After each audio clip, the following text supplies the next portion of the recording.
Good evening, everyone. We are back with some more Ravenloft fun. We have 4 players in our Catch As Catch Can round roster of characters tonight. So we will let them introduce each other, and then we will, get on to the stabby bits. Wait, introduce each other? Introduce themselves. Oh. I mean, unless you want to introduce somebody else instead of you, I'll allow it. I don't care. Oh, I'm first this time, aren't I? Yes, you are. Yep. Well, I'm Greymane Gaming. I am playing Phelan Duskflower, a Firbolg Cleric. An awesome Firbolg Cleric. Level 3.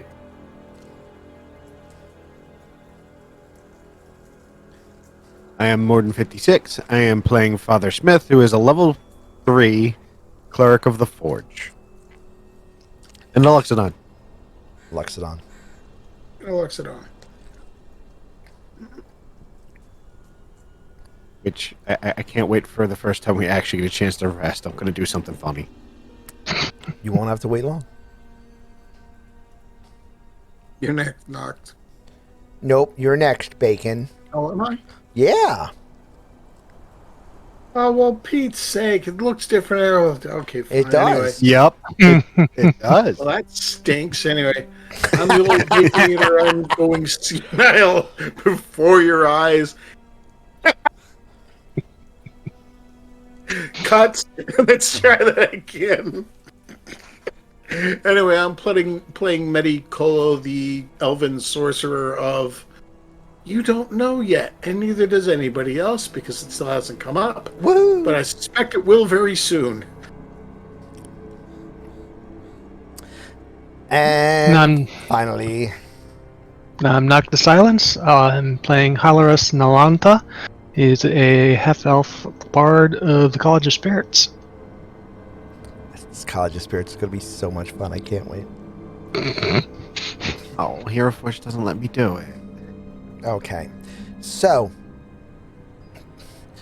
the party, not necessarily this party, but the party, has just met Started. Irina Koliana and helped to defend and found out that the burgomaster is in fact dead, and that Ismark wants Irina to leave Barovia and head to a more defensible location farther away from Strahd. She refuses to leave while her father is still laying in a bed in the house and won't leave until he is properly interred. In the midst of that whole conversation, the burgomaster's estate got attacked by what can only be described as a teeming swarm of undead, which required the party to have a protracted door fight battle, which they obviously survived and won, although there is a bit, the house itself is a bit more worse for wear, with one of the front doors being completely battered in at this point. However, everyone who started the fight alive is still alive, and everyone who started the fight dead is still dead, so that's considered a win. Well, some of them are deader than dead. Yes, but more importantly, the ones who started the fight dead have not turned to undead. Rather disappointing. Oh, did I say that out loud? You really did. Quiet part loud, loud part quiet.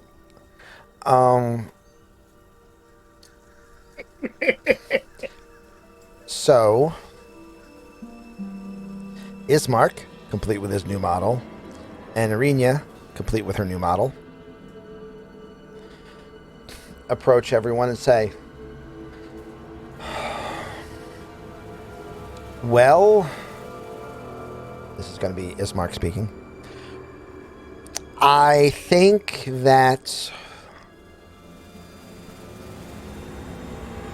it's getting close to dusk, and we have 2 options. We can either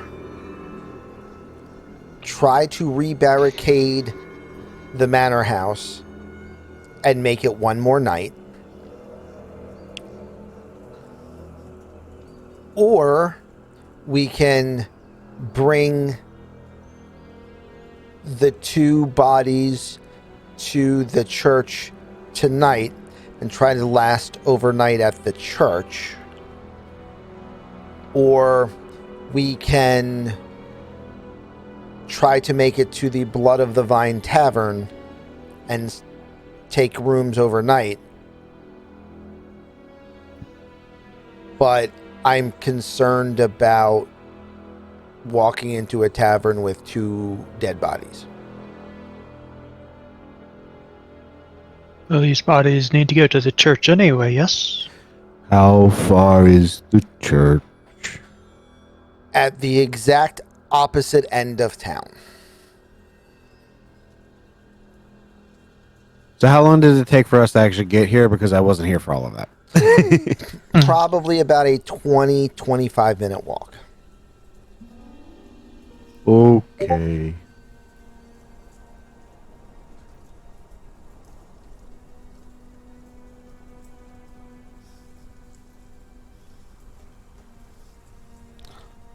Twenty to 25 minutes, assuming no. Which means you'd be looking at about an hour. Ugh. Now, I'm not saying there aren't other options available if the party wants to try to think of any. I'm just saying that that's the only options that Ismark can think of at the moment. I can either try to fix these. He points at the doors and like the one window that he can see from where he's at. Mm-hmm. I am skilled with carpenters and smith tools. Or Hi, Dennis.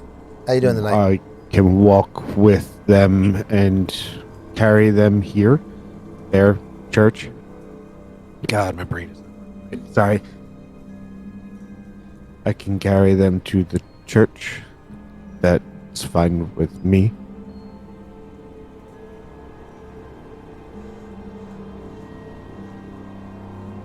Well, what's the building, or what is the church building? Is it made of wood, or is it stone, or?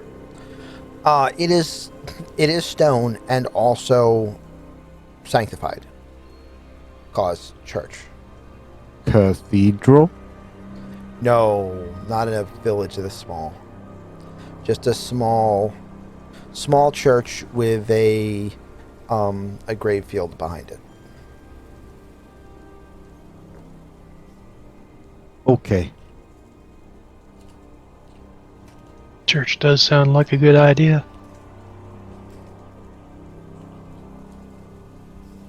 The church itself, larger or smaller than the manor? The building itself is much smaller. The graveyard is slightly larger. So I'll leave you to figure out how you wanted that question answered. The building itself. Yeah. Definitely smaller. I feel the church would be better. What's that saying that humans use? One stone, two birds. Oh, it's something like that, yes. In any case, Killing two birds with one stone. Yes, that. that's the one. Just realized that you asked a joke about a human common parlance to an entire party that has no humans in it.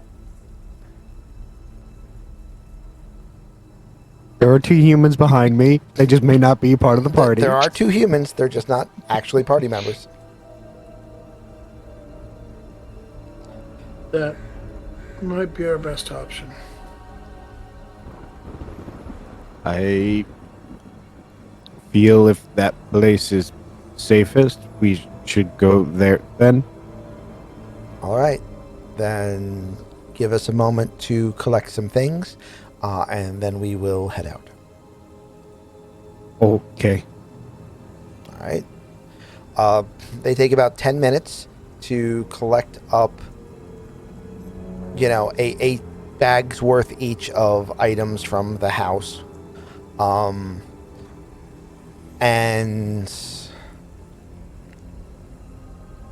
I'm going to say that there is a small cart out back that they put, that you guys can use to put both of the bodies in.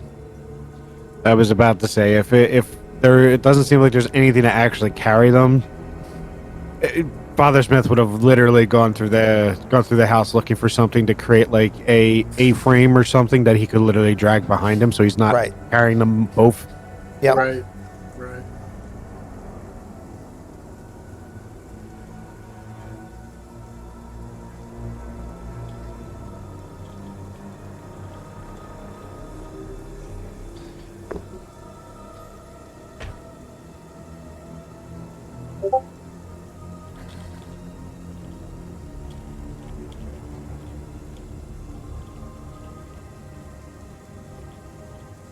We load up and we head towards the church building.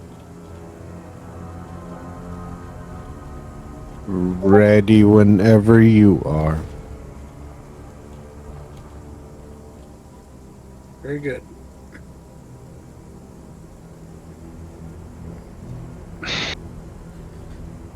All right. So, I'm not the one to say, but try to maintain pace and so on. we're going to switch to the Village of Barovia map just to give you guys a better idea of what we're looking at distance-wise.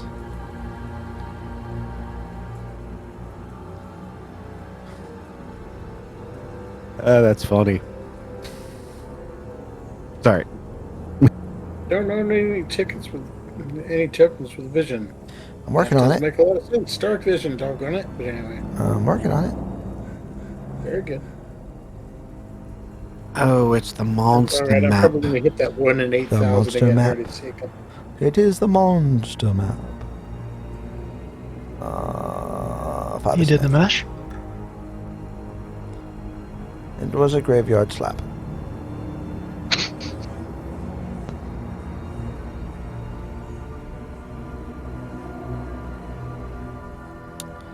And there we go. Okay, so you guys are located appropriately and more than likely cannot see crap. However, you are, Ismark says, all right, Zykrax, good evening. All right, so what we're going to have to do is we're going to take this road back up past Bildreth's, and then when we reach that square, the square is a 5-point square, and we're going to turn slightly left and then go a few more blocks to reach the church. Simple enough.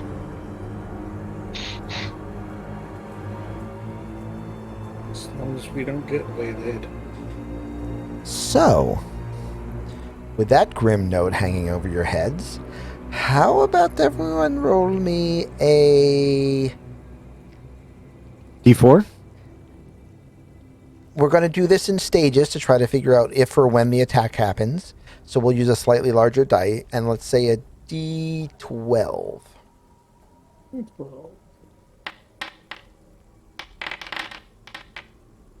Yes, I did it Not my again. fault. It's always Gray's fault. What are you talking about? Always Gray's fault. Except when There's it's your new mine. T-shirt idea. Always Gray's fault. You just got a big picture of Van sitting on there doing one of those moments. The highest anyone rolled was a 10. So we'll say that the party is here. Because that's only 10 squares forward. So you made it 10 squares forward. Yeah, we made it 50 feet, guys. We're doing awesome. No, yeah, actually, yeah. It's gonna be a long trip. I mean, it's not my fault.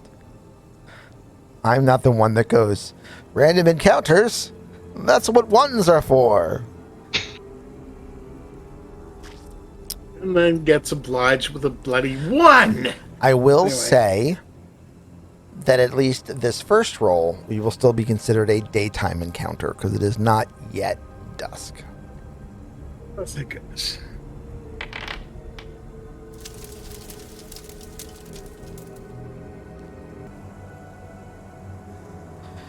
Okay.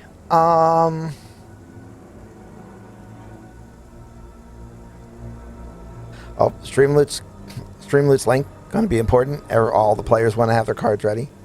All the chat wants to have their cards ready.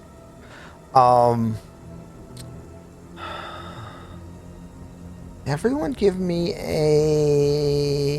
everyone tell me what your passive perceptions are.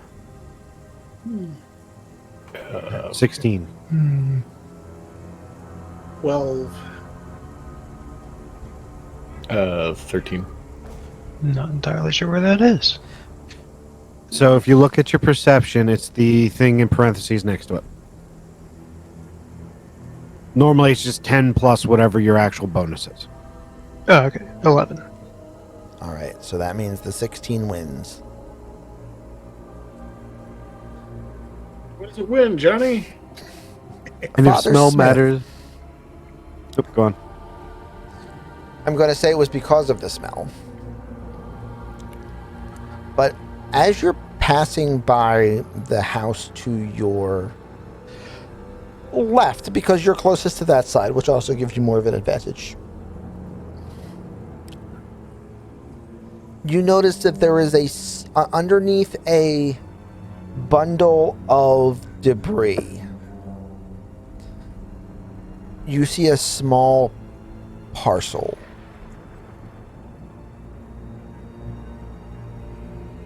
And I say parcel because it's just something maybe about small chest sized, as in the size of a small person's chest. That is like leather wrapped and has a strap tying it shut. What is this? As he looks over at it and nudges it with his foot. Right, you I'm all assuming see it's it closer. clearly now that Father Smith has pointed it out. Yeah, it's just a parcel about this size, right? About like that. Wrapped in some leather and tied shut. Father Smith would pick it up Okay. and, like, does it rattle or anything like that when he picks it up? No, and it only weighs a couple pounds. He'll turn around to Irina, because she's directly behind him, and look at her and go, is it normal to leave packages outside like this? Not usually. He'll open it. Okay. Inside the parcel is a human-sized set of clothing in the style often worn by Barovian men.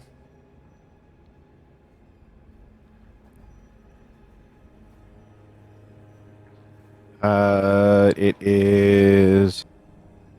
I'm sorry, Noctis. How do you say your character's name again? Halorus. Halorus.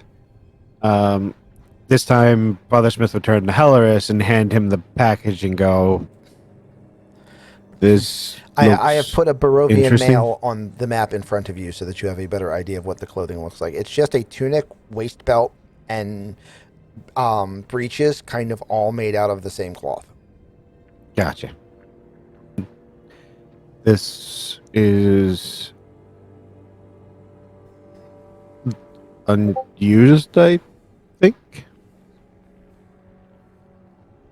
And he It's okay. He's would coming show right it to back. yep. He would show it to Halorus, and then he would also show it to Balin. Like, either of you want this, or know why this would be here?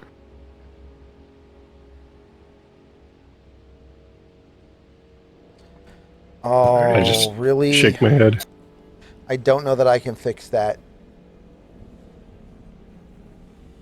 Because if I do this, I think I it's think going to move I- everybody. And oh, wait, no, it worked. No, you were in the Nice. same spot as before. Yeah, you Okay, were the cool. far right one.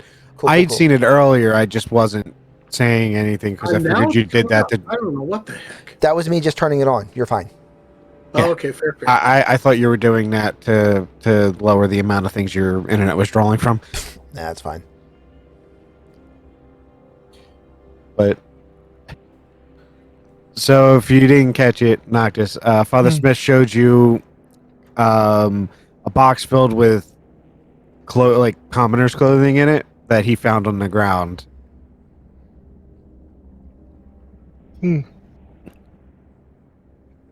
Now you said the smell was like this. Like I guess I smelled it and saw it. Like that was really what it was. Give me an investigation check. But you have Okay. advantage because this one's scent related. I smell everything. Yeah, it smells like people clothes.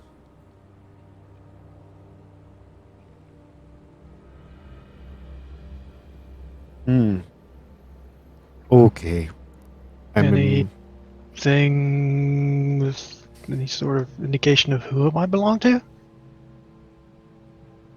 Kind of briefly shuffle through it, see if there are any is Mark- letters or. There's nothing in it. And as Mark says, honestly, I don't know. I don't believe that house is currently occupied. maybe important later. And he'll put it into his bag. Okay. Best we can do right now, I think. All right. And then everyone, roll me another d12. Gray, you might as well flip a coin. Wait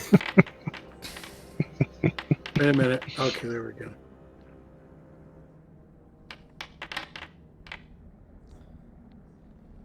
All right, Gray. It's all on you now. Show us that 50-50 that you're good at. Feast or famine, feast or famine. Oops.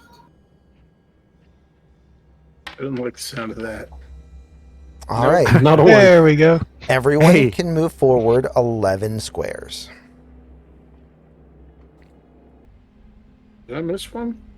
You might have. One more isn't going to kill us. One more it is then. The street's getting narrower, so. Yeah. Is fine. And now, roll again. And this will be our last roll on the daytime encounters. And we will then be switching to nighttime. I didn't do that. No, you didn't. Yeah, that one wasn't me. That one was almost That one me. was almost as bad.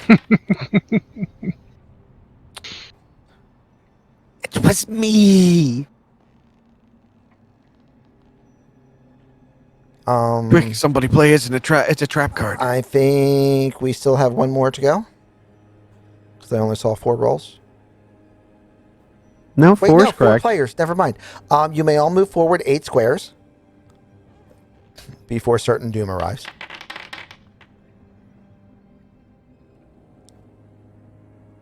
Hey, look, you rolled a 20.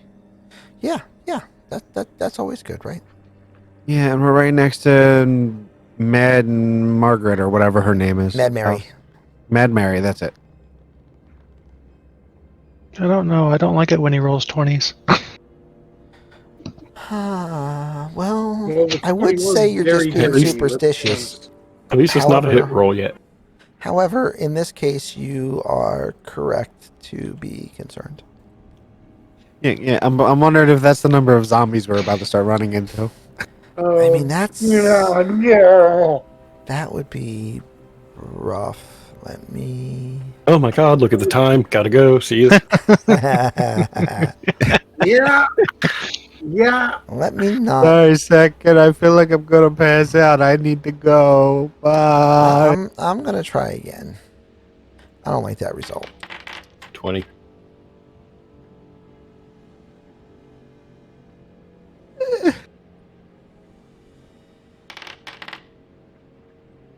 Okay. Too many high numbers. Too many high numbers. You see in the Are we road missing ahead of somebody? you, exiting the exiting Bildreths, appears to be a Barovian male.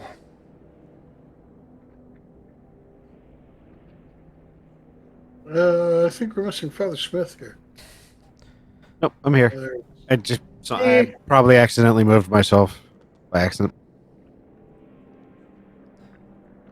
You were just trying to hide. Father Smith does not hide. Father No. Smith pretends to be a giant elven tree. It's gonna be a giant elephant tree, maybe, but that's about it. He don't really hide. He takes the plain sight approach.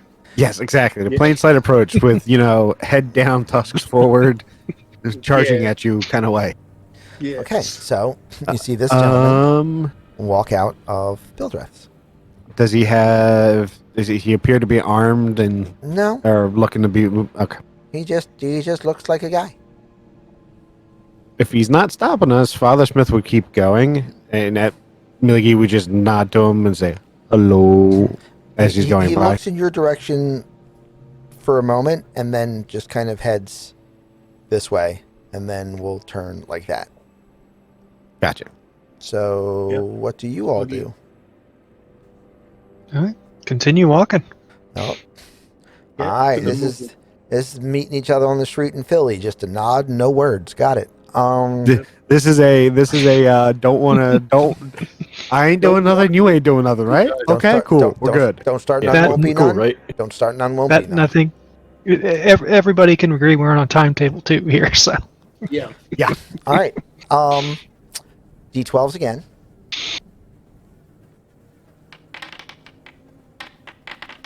Yes! There's Gray. You know, mathematically, you guys shouldn't have had one roll yet. We've had- saying. heck? We got 112 though. No, that was an extra one that came up someplace. So move forward Somehow. 10. We are professional content makers. You are professional content makers. So I'm going to say 1, 2, 3, 4, 5, 6, 7, 8, 9, 10. And that's how far he gets. Before you mother effers trigger.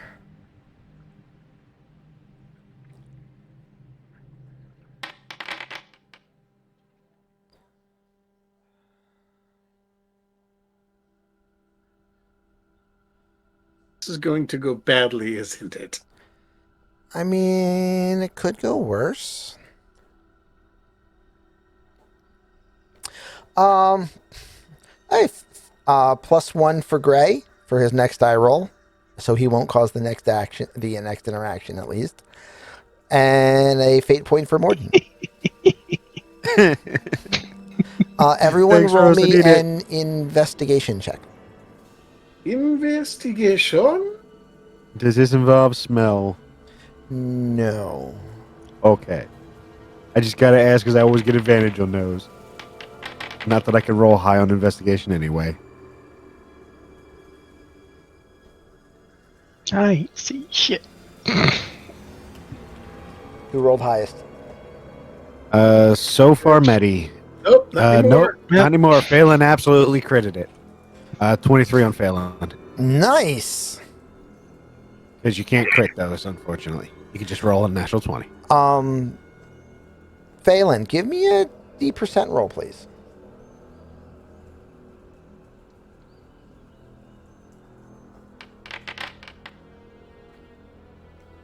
31.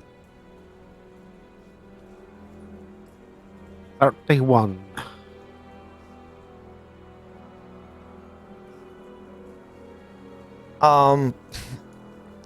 Off to the side of the road, you see something that has drawn your attention.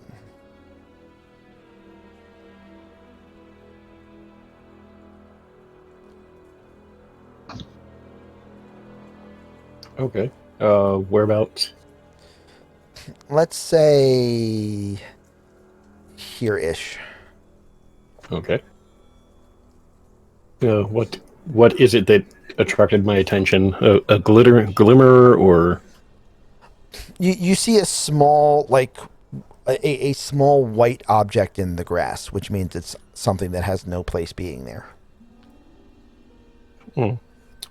what's this? I walk over and pick it up. Okay. And you see a teacup, a porcelain teacup, sitting in the grass. It is noteworthy and disturbing to you for two reasons. It's the one from the old lady. The first being, it is stained with blood. Hey, The Lovely. second being, it precisely mirrors the tea set your grandmother had when you were growing up. oh, let's play with people's minds.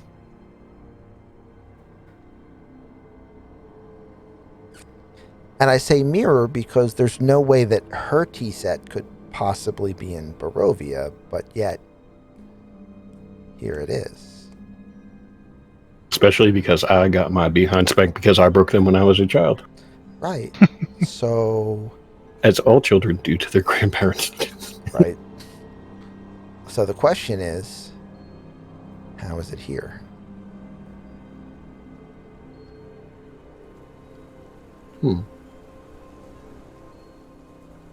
Now, this is a bit interesting.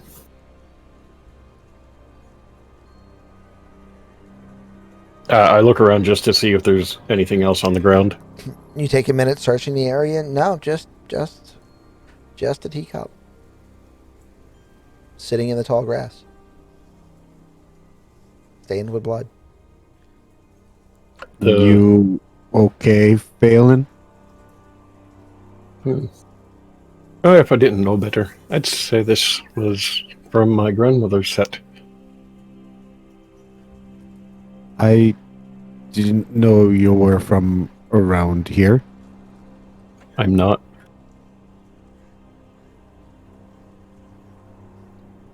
Same maker then? But I don't think it'd be this far away from home.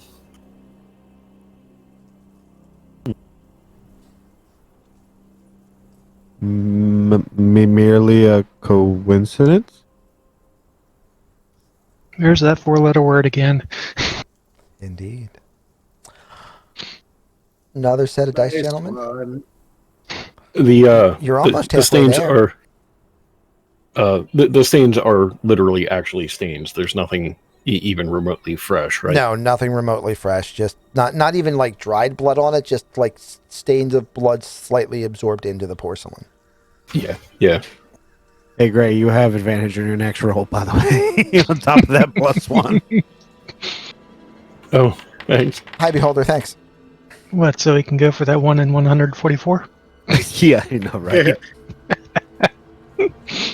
I actually added the +1 in on the perception because that's next roll. Fair enough. Gotcha. Are we doing Yeah. more details? I'm sorry. Yep. Another D12. Oof.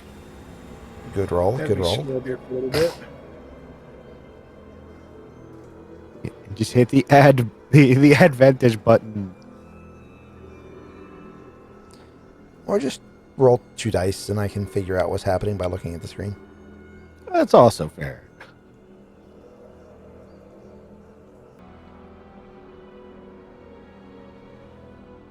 Okay, don't gotta go anywhere yet. Cool. Good. Yay. Give me D12 with advantage there, Gray.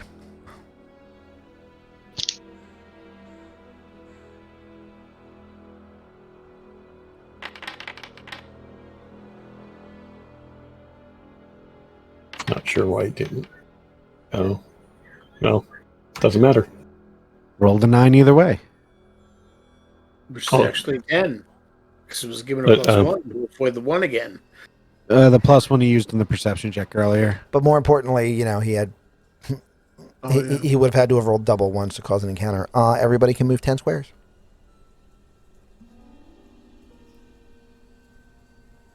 Maneuvering around buildings for free.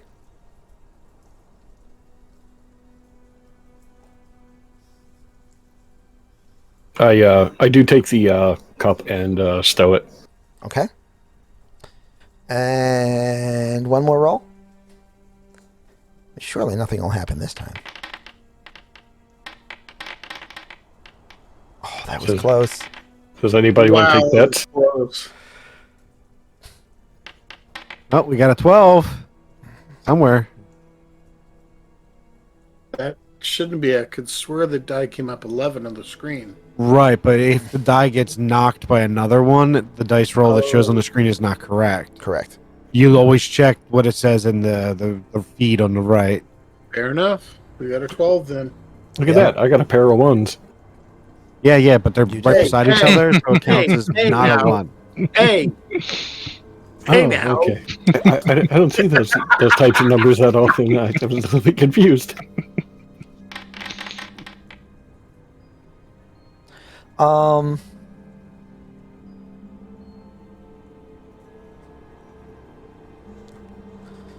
me see something.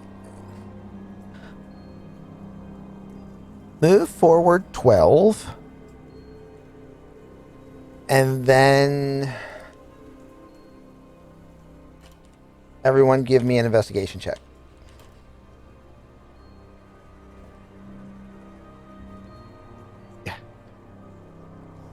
Huh, that's right. I gotta fix my character so I can actually see on the map. Check. You said it was 30 feet, correct? Because of the fog? Yeah.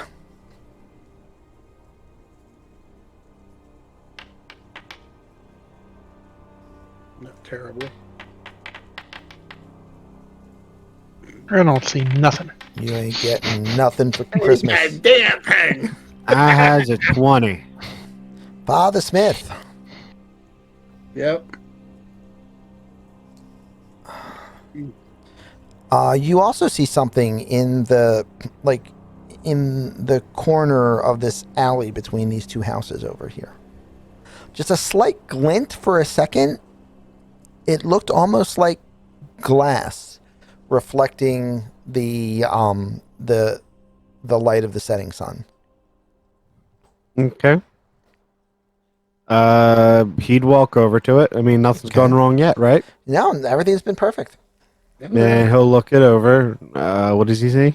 You see a small vial stoppered.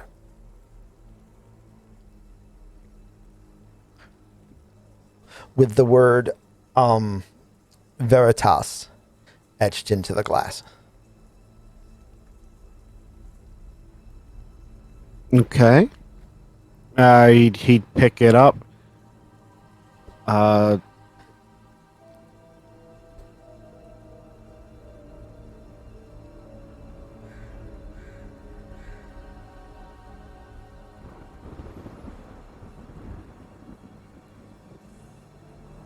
Nope.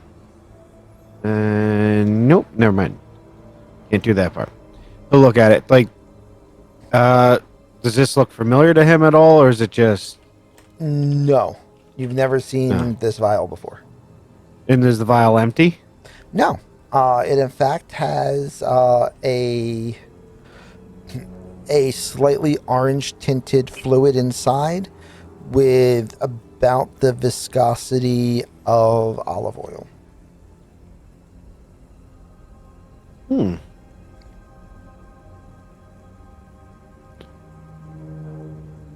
Do any of you know what this is? As he holds out the vial. Make sure that the words are showing to them, like in turn. Veritas. Truth.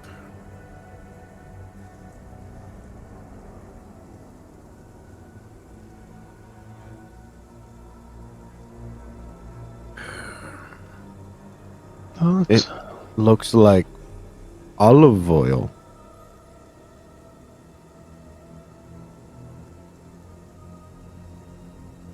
This wouldn't be olive oil, I don't think. Sadly, I don't have the tech magic, so... I'd be pretty sure it's magical in I- nature. It's probably a potion of some sort. I can check when we're in a better place later. He'll pocket a potion. Okay, doke. Yeah. And Put it right next to the clothing. It might have something to do with illusion, dispelling illusion, but no confirmation.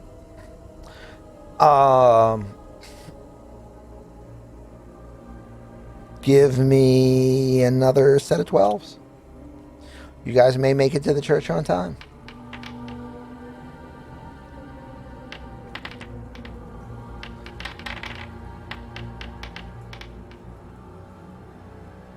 Nine more squares.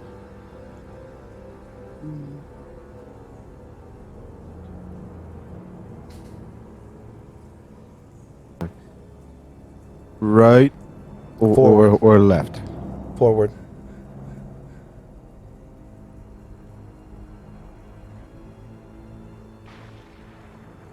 Right, I think.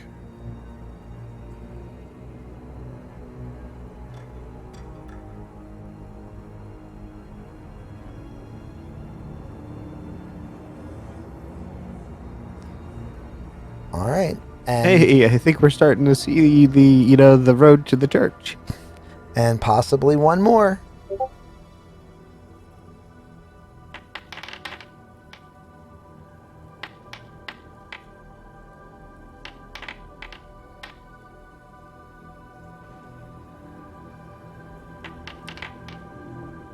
Oh! That was close. That was awfully close. But a 12 maimed. So, that'll help.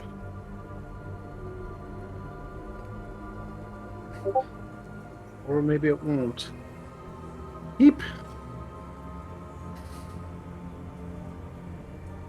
All right. Go ahead and move forward 12.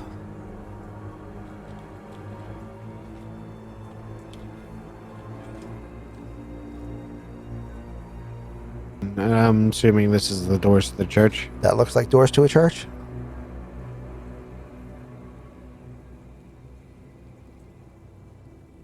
I'm assuming it's lit up in some way, shape, or form. Yes. And we will in fact be Changing maps. changing maps.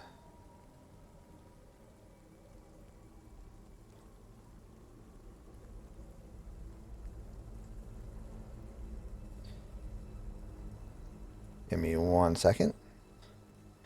Pull all your characters in to pretty much right where you are right now.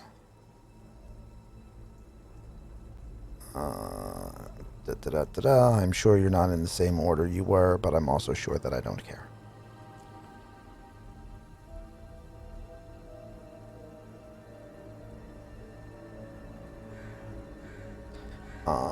Let me put a little bit of a wall in the front and a little bit of a door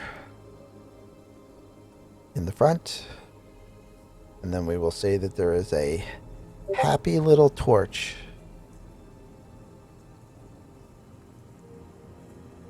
right out front. Or not a torch, but a oil lamp out front.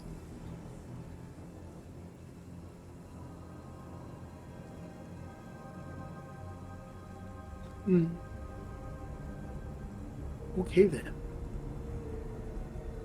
I will go ahead and walk up to said door. Okay. and knock.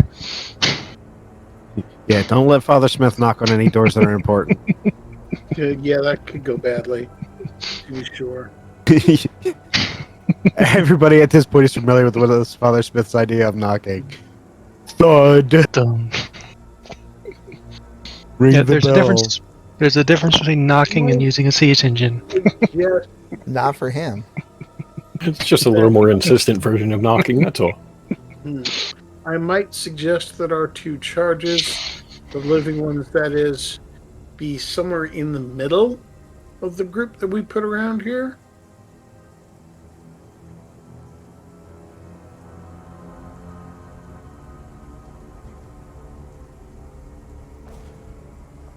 Like around in here somewhere?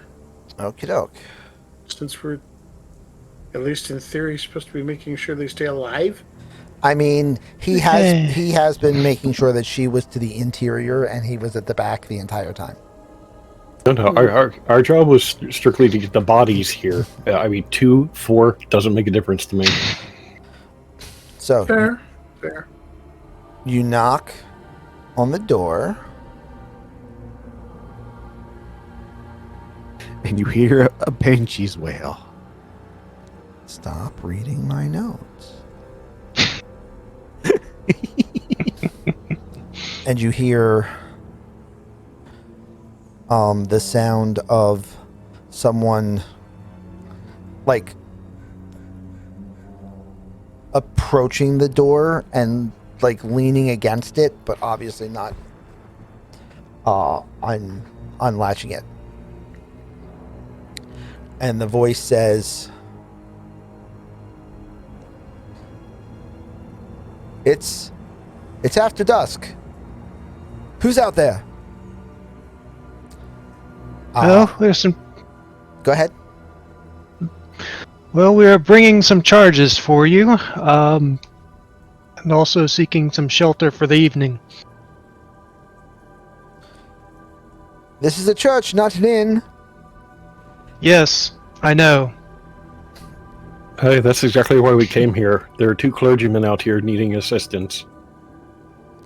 Added to that, you also hear Irina say, Donovich, it's us, open up. At which point you hear fumble, latch, bolt. And the door opens, and you see Father Donovan. That's Father Donovich. He appears to be very pale. He is. He does not look like he is well slept. Gotcha. All right. And he looks around, sees, the 6 of you, the 2 bodies, recognizes the burgomaster, and probably also the other guy whose name I don't remember at the moment. Yeah. And goes, come in. It's dangerous out there at night. We're figuring that out. Yeah. Father Smith would wait for everybody else to go in before he'd pull the cart in. No. Everybody in.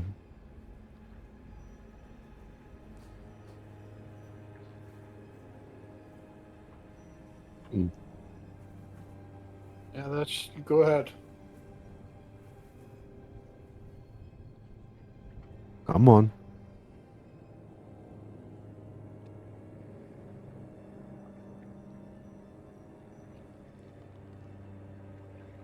On in, Medi. Well, that's all the NPCs inside. All right. Go on in, Father Smith. I'll wait until you're in. Okay. And wheels the cart in. Because I assume that Father Smith was the one dragging the cart the whole time. He closes the door.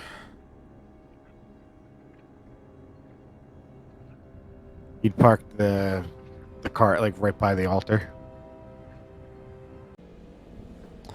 Okay, so you see that the inside of the church is fairly well wrecked. There are still some workable pews, but there are also a number of pews that have been smashed. The church doesn't look particularly utilized.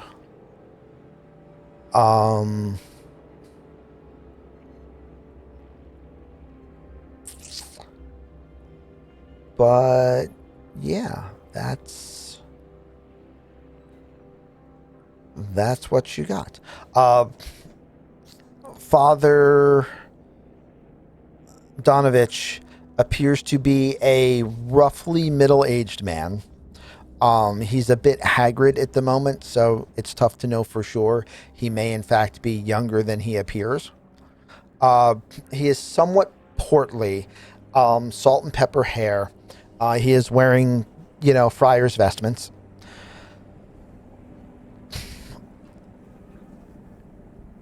And as soon as the bodies come in, he greets all of you somewhat swiftly, but then begins muttering over the bodies of the two slain individuals.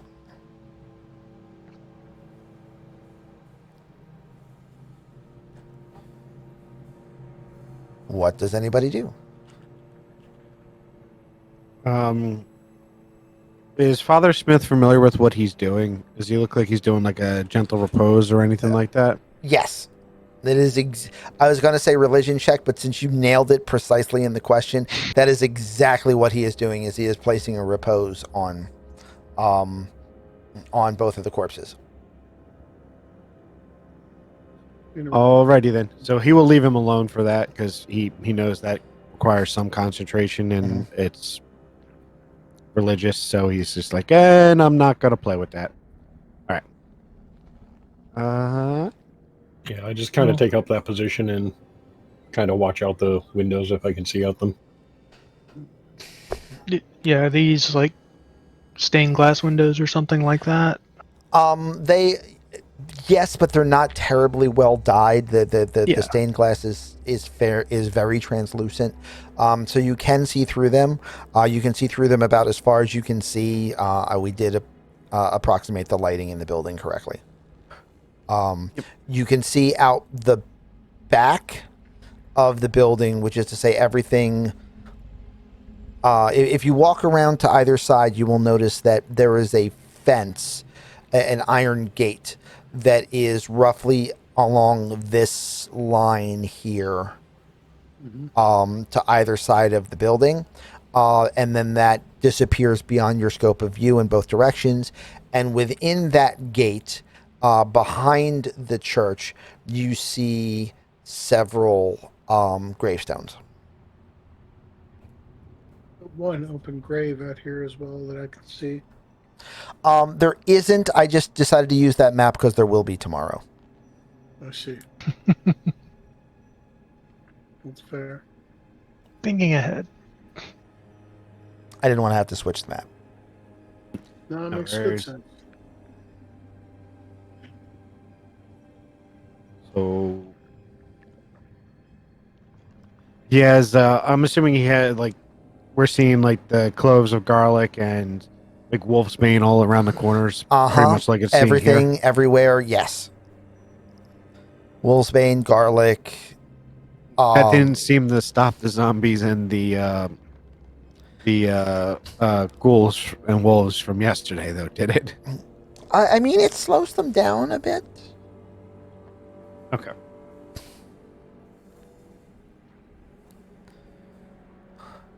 You also, around this time, hear an inhuman scream coming from under the floor of the church.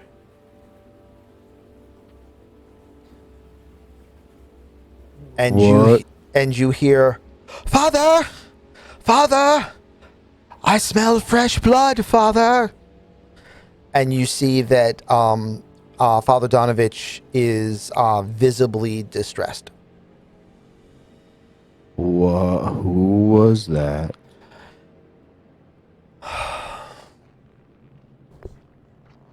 I must have, and by the way, the entire time I'm speaking, there's just more of that screaming going on constantly. I must apologize.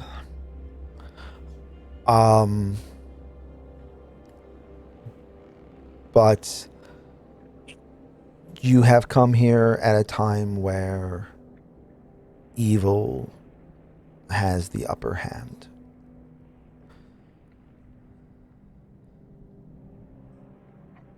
I have been well spoken against the Lord of Barovia. And while it was not my doing, there was an uprising led by an outsider a few months ago, which attacked the castle. My son was one of the participants, and in an attempt to punish me for his transgressions, Strahd has turned him into a vampire and then returned him here.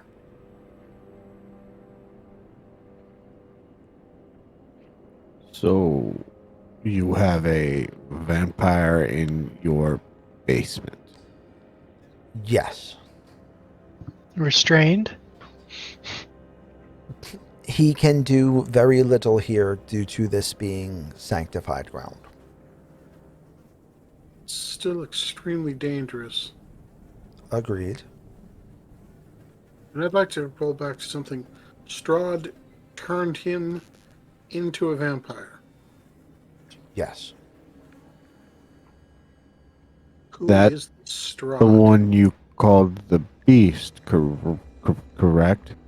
You're looking at Ismark, and he goes, Correct. yes. Vampire, then? A lord of vampires. Strahd Vanzarovich.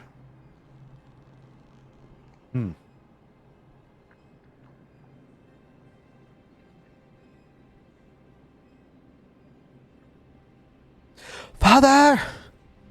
Father, ask them to come down, Father! I'm so hungry, Father!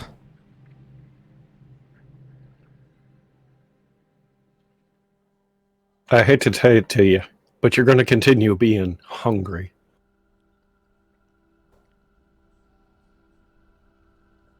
Is it good to prolong this for him?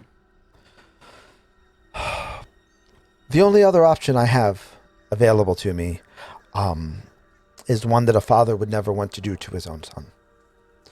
I am praying daily that the Morning Lord may give me enlightenment for how to reverse the curse. Be careful not to let him free. I know it does not need to be said, but we'll say it anyway. It is my hope that, as I don't believe that he has yet fed, that the curse may not have fully taken hold, and that he may in fact be able to be returned to his native state.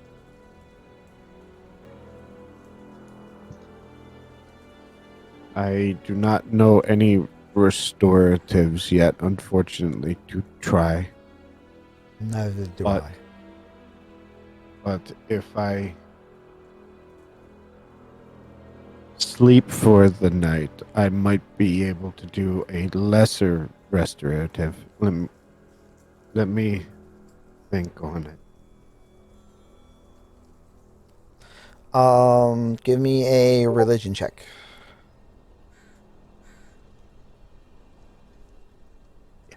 Player knows for sure that ain't gonna work. Father Smith, on the other hand, does not. Macon, you could do either Arcana or Religion. I has a 16. What spell were you hoping to use? Lesser restoration. I rolled because I was thinking the same thing too. What did you get? Worse than he did. He got a Okay. 10, I got a 10. 16. All right. The 10 will give you no specific information. Mostly because you're not well versed in vampirism.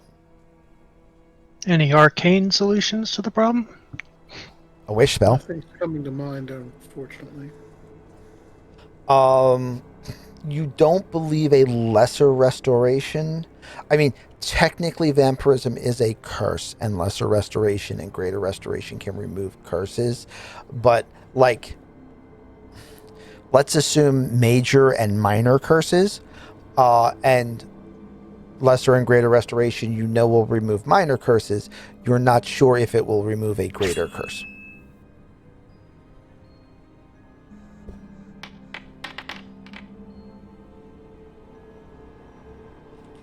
I know nothing. I see nothing.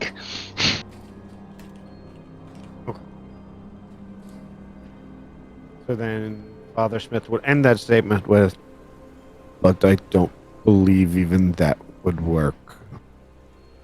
We may need a greater restoration to at least have a chance. And unfortunately, I don't have any. That is beyond my capabilities, which is why we are as we are.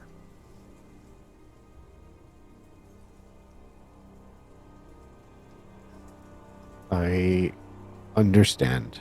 It is beyond mine as well.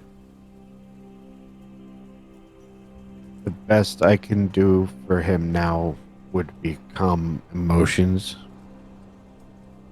and see if that helps his screaming. But that only lasts for about a minute, so not very long. So I don't think that would help us very much. Not now, correct. Not considering the nature of the curse either.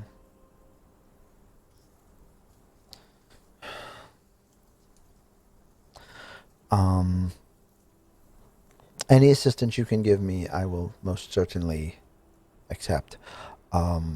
Specifically, if possible, if you could help me with the attending to the graves for the burgomaster and messenger in the morning. I am weak and weary, so I may not be able to dig the graves of my own accord. We should be able to assist with that. Not a problem. We can definitely dig the graves really quick.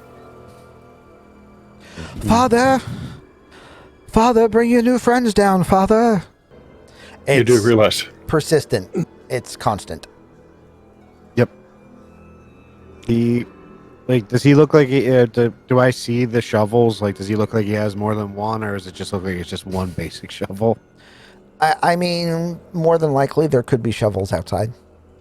Gotcha. All right. I mean, you're not going to go dig the grave in the middle of the night anyway, so. No, but that would be, I was yeah. that would I mean, that'd we be could. well past what I'm intending. What I would want to do. I'm sorry, I misspoke. Would you all like to go out at night in Barovia and start digging graves? Yeah, I great. think we could. Yeah, I think it's a great idea. I think you guys should all do it. Yeah, you could. That's fine. Go ahead. Dumbasses. Father Smith is not going out in the middle of the night. First off, because he can't see like everybody else does. He has to actually have light source. Right? Yeah. Do it. No. How about no? at some point when I catch the father's eye, I look at him and kind of quietly say, you know, at some point you're going to get tired and you're going to make a mistake. And I kind of nod my head down towards the ground. He's my son. I can't give you a more rational answer than that. I won't pretend to understand, but I suppose if the role was reversed, I might be a little bit different inclined.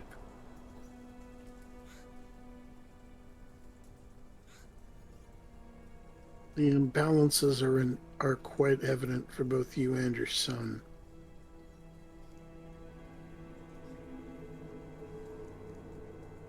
Unfortunately, the only solution I would have to bring things back into even some resemblance of balance would be somewhat extreme. You hear a thud because Father Smith has dropped his shield and the mace to the floor. Okay. And he's like starting to take off his chainmail. Okay. So that's what he's going to be doing for like the next 10 minutes because it's apparently take how 10 long minutes? it takes for to take off all of the chainmail. Yes, yes, it does. Yes, it does. Yep. Even only a vest, a hallmark can take up to 20. Yep. I used to have cheater armor. Zippers. I had belted armor, except the belts had Velcro tabs hidden underneath of them. Nice. Nice. I remember trying to take off the plate mail that I wore a few times. That was fun. That was absolutely a 30-minute process. Yeah. Yes, it is. It's like, hey, sir, can you help me here? Yeah. Yeah. With what? I need you to get the straps on the sides. My Because Lorica. I can't get them myself. My Lorica was 20 minutes, and that was either with an assistant or with me just like throwing the weight of the Lorica at the ground and hoping it would slide off. Yeah. If I had tried that one when I had, I would have lost a chin. That sucker would have taken all my teeth with it. I mean, Yeah. I didn't say it was safe. I just said it worked. And if Fair the plate, enough. and if the plate was actually strapped properly, and you, heaven forbid, you dented it, oh man. No, thankfully I didn't dent it, but yeah, that sucker was a pain. So, But anyway, that's what Father Smith is doing. He's taking the armor off. He's starting to unbelt. Got it.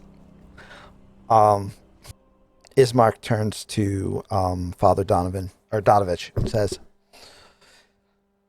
"So, Father, my intention is to take Irina out of the city, out of Barovia, and to head to Around here somewhere. Valaki."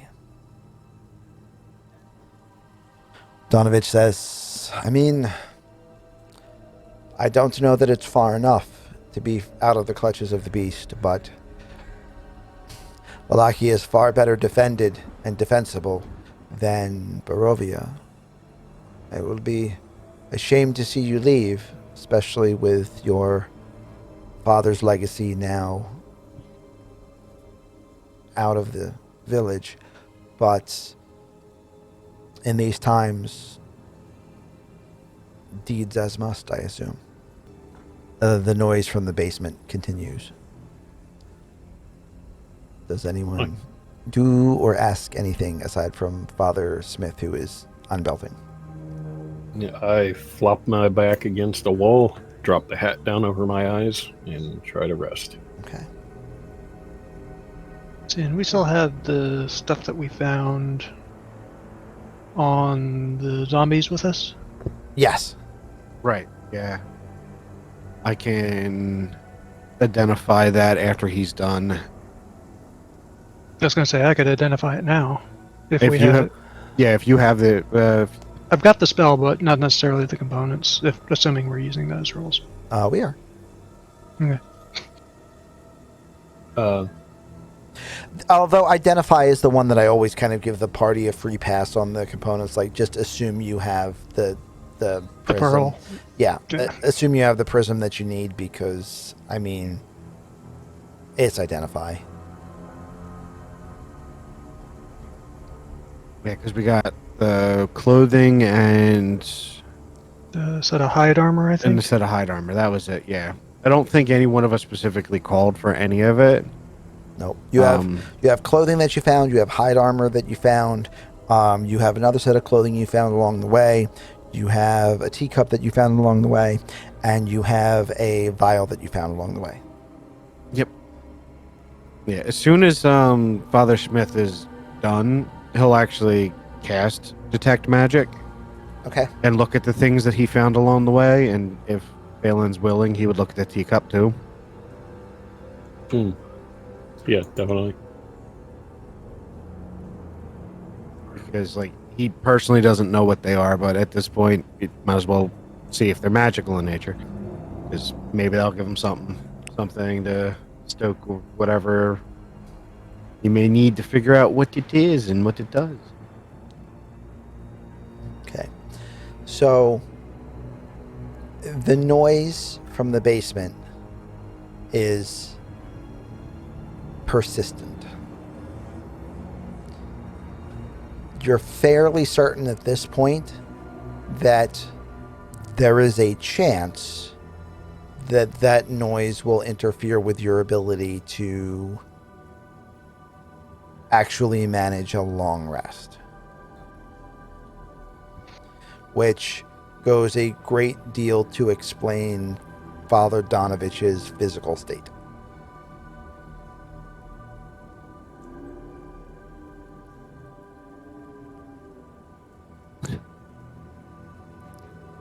Father Smith does not normally recommend gags.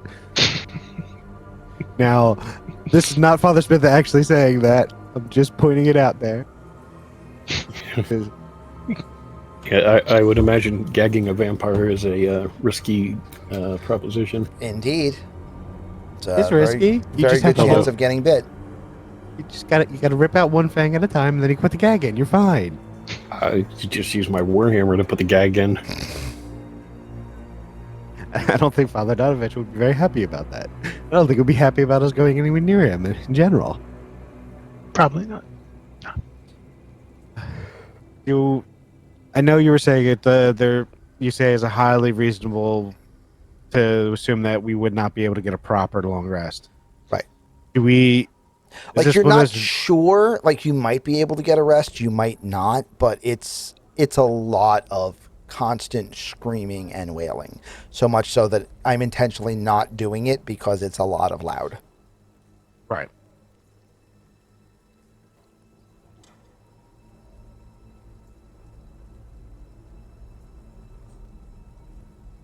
That moment where I wish I had the silence spell that I could do as a ritual, because I think that lasts a bit longer. I mean, 10 minutes. Oh well. Is it 10 minutes? Okay, never mind. Yep. I thought when you did it as the ritual, it lasted longer. Yeah, I already looked at that. Yeah, I thought that was the continuous versions. There might be, but you don't have access to it. Yeah. I mean, this is still probably the safest place we can find right now. We can attempt to sleep and hope we do. If not, we will find another place later. But either way, I think we are here for the night. There for the duration.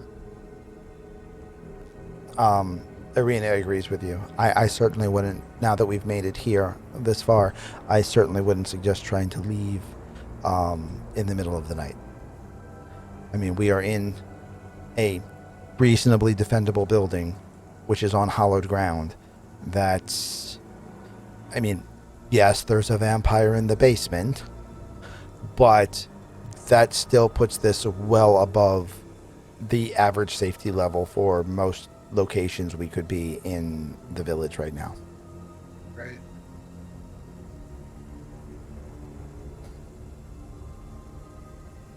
So,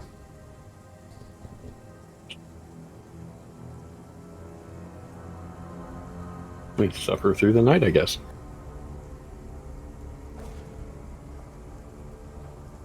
okay. So, one of the things you will see Father Smith do during his rest, like after he gets his armor off, you'll see him actually fold everything and set it down on the pew in front of him, and lean the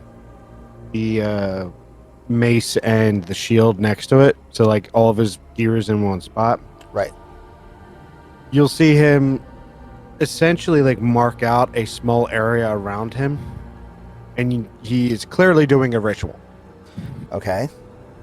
I'm I'm curious. He's using the Channel Divinity Artisan's Blessing. It allows me to create something that is 100 gold or less. Okay. It can be a suit of armor, 10 pieces of ammo, a set of tools, or another metal object, martial or a simple weapon. In this case, he's actually making a tusk Okay. to clamp over the broken portion one, so he's back to normal. All right. That works. I mean, it's kind of obvious that it wasn't the original one, but sure. Yeah, it's not meant to. It's more meant to. It's a prosthetic just to tusk. balance We're it. fine. Yeah. Yeah, it's to balance things out there, but he does this over the course of an hour. You're sitting there watching him. Basically, you see the metal, like him almost not even like hammering it, but like looking at the metal. You're seeing it turning and changing shape over the course of the whole hour until it matches the tusk that was missing. And it has a hollowed out piece for where he can just fit it over the nub that's still there, for lack of a better word, where it was clearly broken off. And then at the very end of his long rest, he would do Blessing of the Forge on his chainmail again. Father Donovan is going to offer his bed chamber to Irina, as she is the only female in the company, so that she can, sleep with some level of privacy. And he will stay out here for the night with you guys. Yeah, and I'll go ahead and play a song of rest to heal up whoever's down. Okie doke. So I want you all to make your choice of either a Constitution or Wisdom saving throw. Additionally, if you have any form of resistance or immunity to either charm or fear effects, you may roll the save with advantage.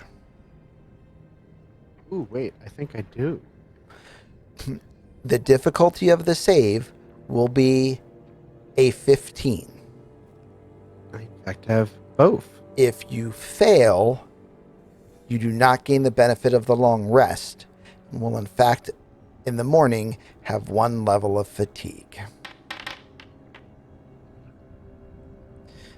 And Gray just bought himself advantage. Okay. And you said that was a saving throw, correct? A saving throw, either Wisdom or Constitution, your choice. And that's a pass. You said advantage against charm? Yes, against either charm or fear effects. If you have any defense or bonuses against either charm or fear effects, you'll have advantage on the saving throw. Basically, because you have some level of training that can allow you to black out the noise. And Medi does not pass. That's annoying. Yep. This might be one of those moments where, hey, can I burn a fate point? It's not a bad spot to burn a fate point. Also, he does have a +2 and +2, so he only needs an 11 on what would be 2d10s. So, Wait a minute. Only need an 11 on 2d10s? well, because you have a +2 for your stat and a +2 for your proficiency bonus. So to pass a 15 save, you need to roll an 11 or better. Got it. You rolled an 8 and a 3, which And added of course, together is I have no 11, idea but how that many doesn't fate count. points I have because nothing on screen. I believe I don't have them on screen because positions keep changing. However, let me add this to your character sheet real quick. You, I believe, currently have 1 fate point, and it's now the 3rd slot in your for your trackables. Thank you. We'll make that And go away and try that again then. Because I don't Is like the fatigue other- considered a status effect? No, it is No, not. it is not, Okay. and it is a bitch to get rid of, and it is bad. Yeah, you have to get an uninterrupted long rest to get rid of 1 fatigue. And the first time you get fatigued, And I you're burned pretty a much. fate point for absolutely no reason. Jeez. I mean, it was still a good call because just having one exhaustion. Ace is correct. I mean exhaustion, not fatigue. An instant long rest card should do it. An instant long rest card would, in fact, do it for the entire party, yes. And all 3 NPCs. But that's also a very valuable card that you might want to save for a later point. Yeah. And so far, everyone has passed except for Bacon. So, Noctis, have you rolled yet? No, I have not. Okay, good luck. I'm going to play that, however. And that's a pass. So at the moment, everyone will manage to get the benefits of a long rest, aside from Bacon. Medi found this place to be too unbalanced. I mean, it is very, very reasonable that his character specifically would not be able to rest in this location. There is nothing but absolute chaos around him right now. Yeah. You do, however, you can take a short rest, which will give you hit points if you need them, because you can spend hit dice. However, you do not... And you said the status effect card won't take away exhaustion. Correct, because exhaustion is not a status effect. Exhaustion, vampirism, and dead are not status effects. They're just things. What happened. So, Medi has a rough night. Mind you, I only have half a rough night. Trance only goes for 4 hours, but doesn't exactly So work. hey, man, doesn't that mean he gets a shot twice? Because if he I gets was messed up on about the to first say floor, that, but no, because of the rules for a long rest, he has to wait 16 hours. Okay. However, I at the was point that trying. you guys wake up, he is already 5 hours into that, so... Wait, 16? Yeah, you can't take a long rest back-to-back with a long rest. You have to have a day's worth of time in between long rests. Right. But again, at least in 3, I haven't actually lost anything, so I'm not... No, you didn't lose Except anything. You just do not gain back any spells. Which I haven't used anyway. Oh, well then there you go. Yeah, so... And you have 1 level of exhaustion. Yeah, he unfortunately Not wasn't that here. Exactly. I'm about to read the exhaustion rules. It's gonna be fun. Oh, it is not.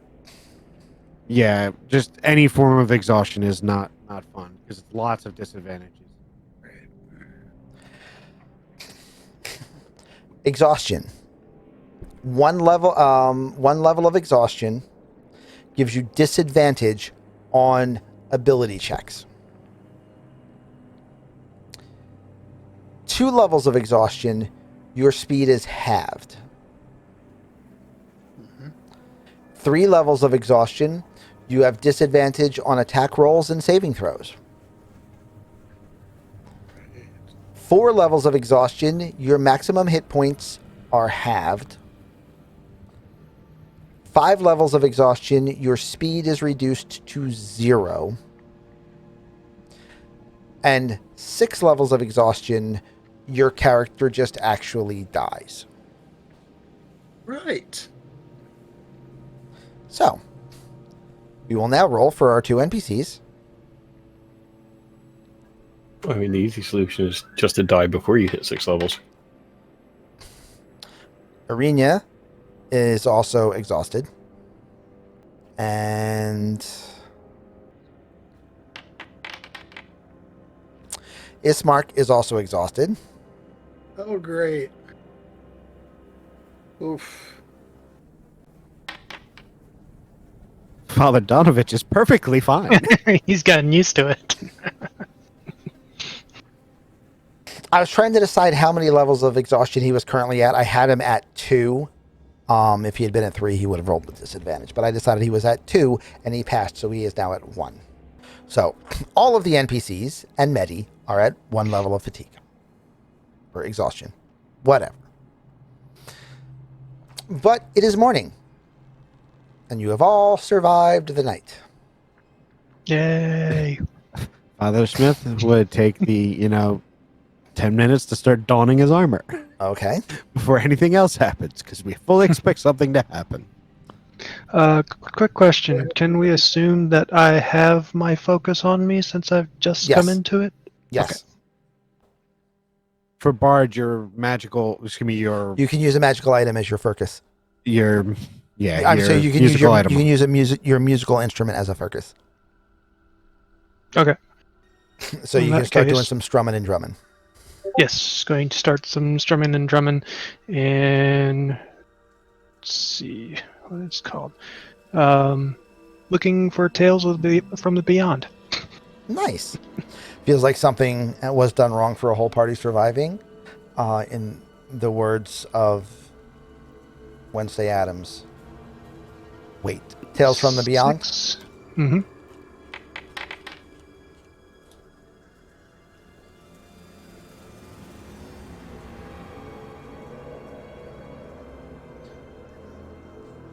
Okay.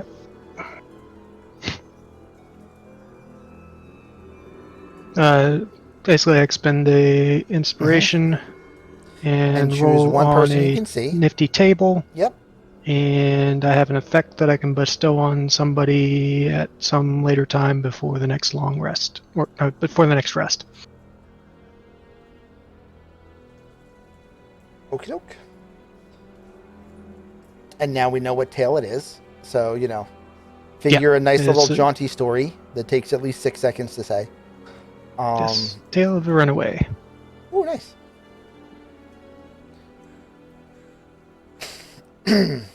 So,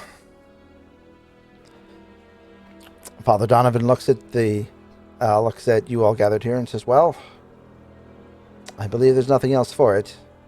We should probably see to final rites." You have shovels? We have a few. If you don't mind coming outside. We, of course, are still doing things in the dark because of, the fog rules. So it's just, whoops, wee, sorry. So I will bring all 3 NPCs. Multi-boxing. Yep. And we'll come over here, and we will have a funeral for a friend. It takes about an hour between digging the 2 graves and saying the last rites for both bodies. But you do manage to have both the burgomaster and the manservant properly interred without any further interruptions. After everything's done, Father Donovich looks at you and says, "So, what do you do next?" Sounds like you have lots of issues with this beast. Is this the only town that does? No. We should return to the church for this conversation. There's no need for us to be outside and at risk. Whoopah! Magical movement. Neat spell. So, as Mark explains, a long time ago, long before anyone human here was born,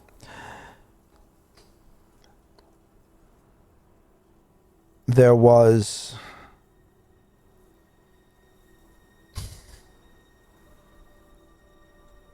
a kingdom built on light and honor. King Baroth had 2 sons named Sergei and Strahd. Queen Ravenovia allowed King Baroth to train Strahd to be a warrior and fighter, and she made sure that her younger son, Sergei, stayed far from the battlefields to guarantee a continued lineage. Sergei learned the ways of war. Strahd learned the ways of war. Sergei learned the arts of diplomacy and the ways of the clergy. For 10 years, while King Barov reigned and Strahd was warlord, the lands grew, increased in size, as Strahd managed conquest after conquest. Finally deciding that he had increased the size of the kingdom enough, he claimed this valley as his and had erected a massive castle named Ravenloft in honor of his mother. It was his hope that she would come and visit and live here, and he could thus gain her favor. She did not. It was during this time that Strahd met a young Barovian woman of fine lineage and remarkable beauty, according to all reports, named Tatiana. The man whose heart could be moved by nothing found himself wholly smitten with her.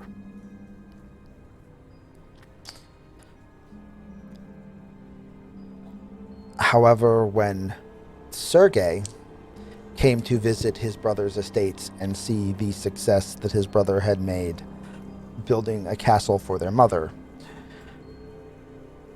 Tatiana fell in love with young Sergei. So enraged was Strahd by this that he swore a pact to dark powers and killed his brother. Tatiana, fleeing for her life,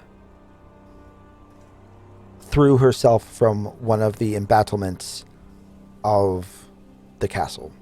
The castle guard, realizing what had happened to Sergei, turned and fired at Strahd, and unfortunately, their weapons no longer had effect, for he had already been transformed by the death of his brother into an abomination. That was the last day that the sun could be seen in the valley of Barovia. For 400 years, the mist has shrouded the land. Some occasionally come in, but no one ever leaves. Sounds unpleasant. To try to leave this valley through the mists is death.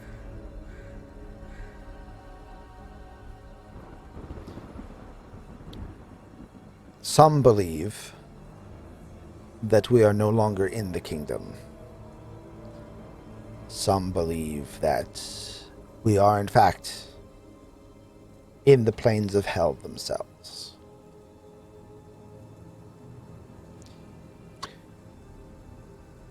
I will say that I did not come from this area.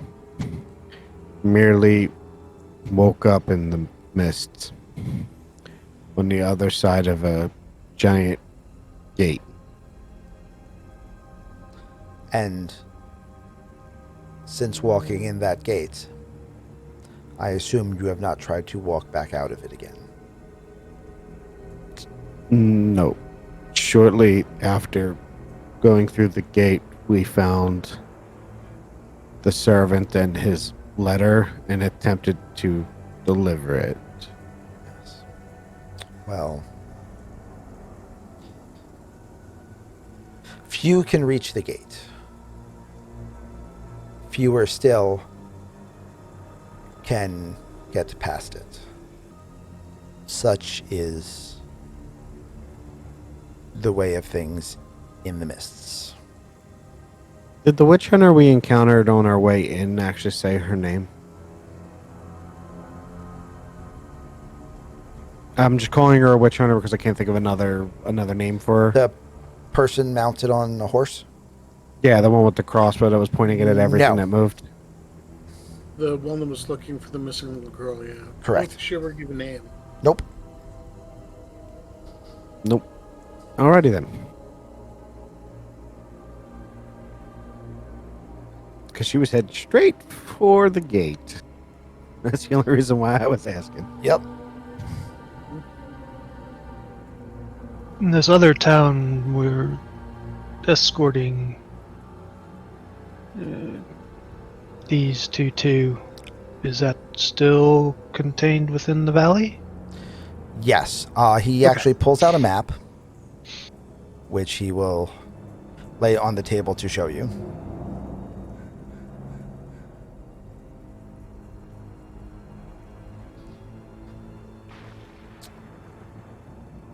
And he says, as you can see, we are here in Barovia. If we travel southwest, we can circle around through Svalich Wood. We must pass the castle. However, we can continue on the old Svalich Road and make it to Vallaki. We can defer off the road onto some old trails at a couple points. They are faster, but they are also more treacherous. But I believe our goal is to get Irina from here to Vallaki.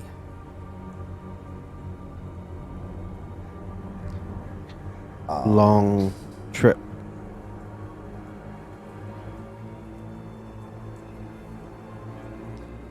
And Father Donovich says, to be honest, Ismark, I don't feel that Vallaki should be your destination. It is perhaps it is the right direction to go, but I feel the Abbey of Saint Markovia in Kresik will be the only safe place for her. I agree completely that Vallaki is more defended. It is walled. It is fortified. But the thing that hunts her can fly over walls. Aside from her remaining in this church for the rest of her life, the Abbey is likely the safest place. Looking at the map, what type of time estimates do we have between Vallaki getting from Barovia to Vallaki and from Barovia to Crest? Well, I mean, since you keep finding danger every 30 feet, I mean, it could take months. Under mythical best conditions. Under mythical best conditions. It is probably several days' travel to Vallaki. It's tough for you to tell because there's no visible scale on the map. Right. However, there's multiple cities worth of space in between, and you're going to be going through some deep in dark woods where you probably are going to be wanting to move fairly slowly and carefully.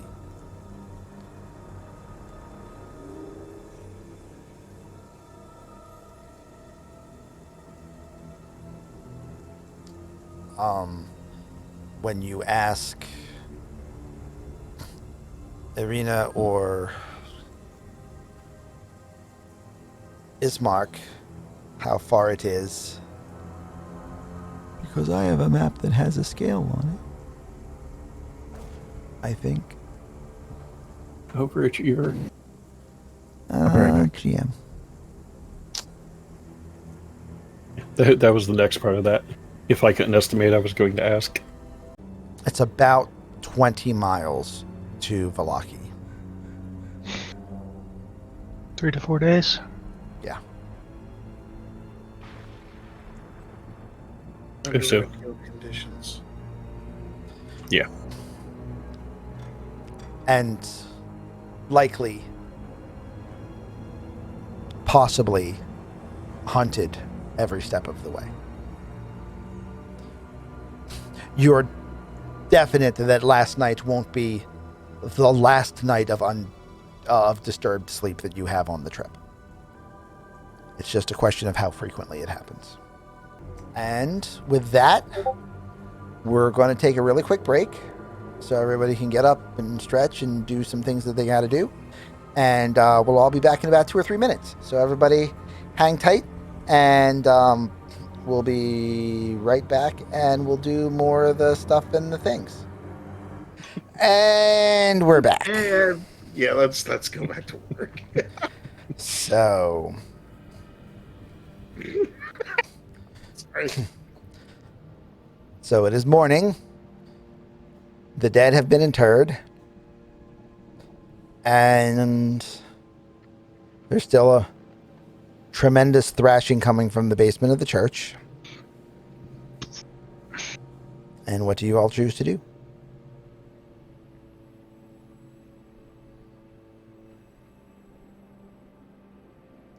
Well, if we're going to be heading towards Valaki,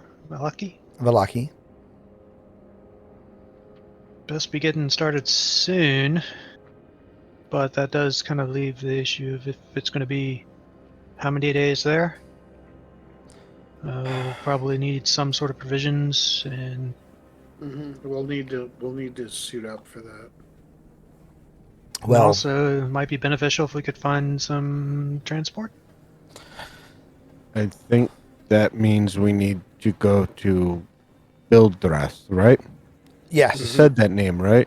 If you're looking to get more wares, Bildreths would be the place to go. As far as transportation, I mean, there's not much. You may be able to find a Vistani willing to part with a Vardo. Other than that, maybe some draft horses, but not a whole lot. Oh, second. I asked earlier. I said earlier I was going to use detect magic on all of the items. Yes. Did they all ring up magical?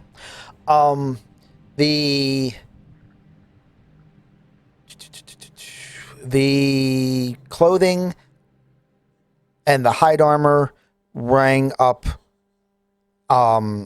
correctly as magical. Were you able to identify them or no? It is something I could have done. Yeah, Okay. I could do it as a ritual during the long rest. Okay. So then you would have been able to find out what those two were. The clothing was a set of glamour weave. And the armor, the hide armor was hide armor, with resistance to, I want to say it was lightning? Or Or necrotic? No, yeah, it was Yeah. necrotic, yeah.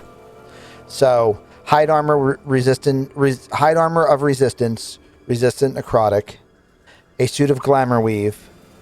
The potion you found was, the vial you found was actually a potion of healing. The clothing that you found in in the debris, and the teacup both did not register as magical.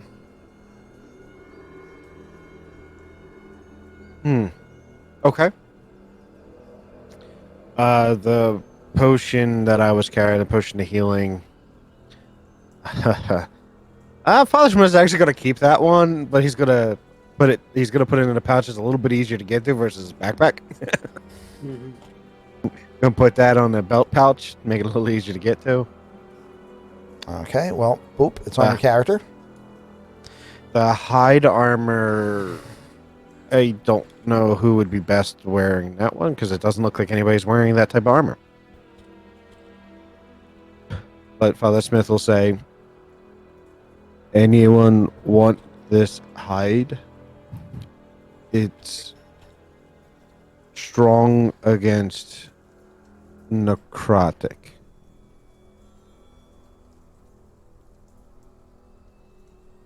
I shake And, my head. and this is changing clothes. Glamour weave. Mm. He looks over at Medi and actually I think it's just Medi because you're wearing like leather armor, aren't you, Noctis? Yeah. Mm-hmm. Yeah, Alright, so hide he would look armor at me. is medium, so. Yeah. He would have looked at Medi because of the people right in front of him right now. Medi's probably the only one that's just wearing like regular clothing. Pretty much. Do you want this, Medi? I don't think it would be especially useful. Okay. Of the people Yeah. that aren't here, Pi could likely wear the armor. I will hold the hide for the little one. And we'll see if we can trade the glamour weave then. I think so. I think so. He'll hand the glamour weave to Medi Okay? because Yeah. I am not so good at the wheeling and dealing. I think that was another one of those humanisms. Yeah, they have some very strange ways of talking sometimes.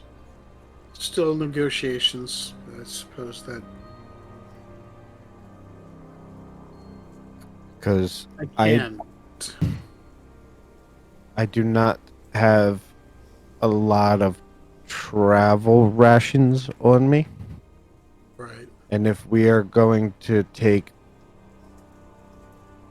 a few days, that we probably want to have at least a week's worth for everyone.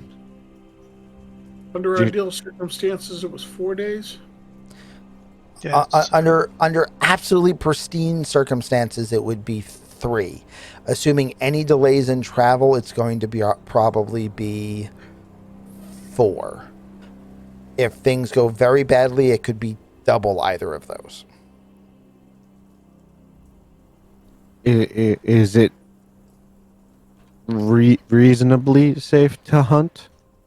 Looking at Donovich and keep want to call him Ishmael, and I know that's not right. Ismark. I mean, Ismark. for what it's worth, it's quite likely that we will be able to keep ourselves well stocked in wolf meat.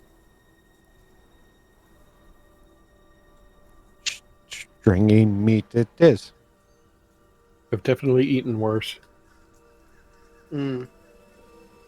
Having said that, it would be better to have some supplies in case things go wrong. Yeah, assume that if things go well and you're not moving at a slow pace, your party can probably do between 20 to 24 miles in a day.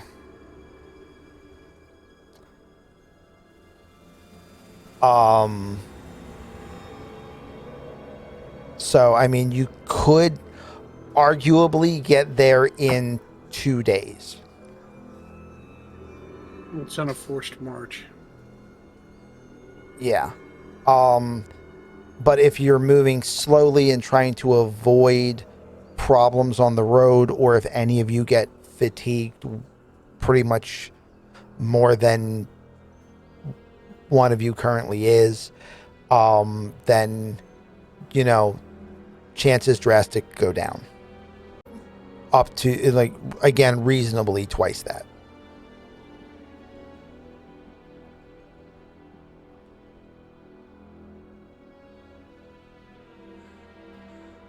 And you can try to move more than 8 hours in a day, but if you try to move more than 8 hours in a day, even if you're going slow, then the likelihood is you will be fatigued, exhausted. Plus, also comes up the problem that if we're out, we get caught in a bad spot. Right. We're in the dark. Literally. It happens once, and we're...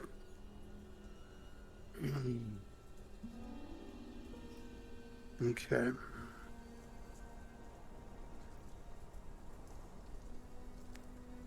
So I think we should gather supplies and then try and just keep an eye out for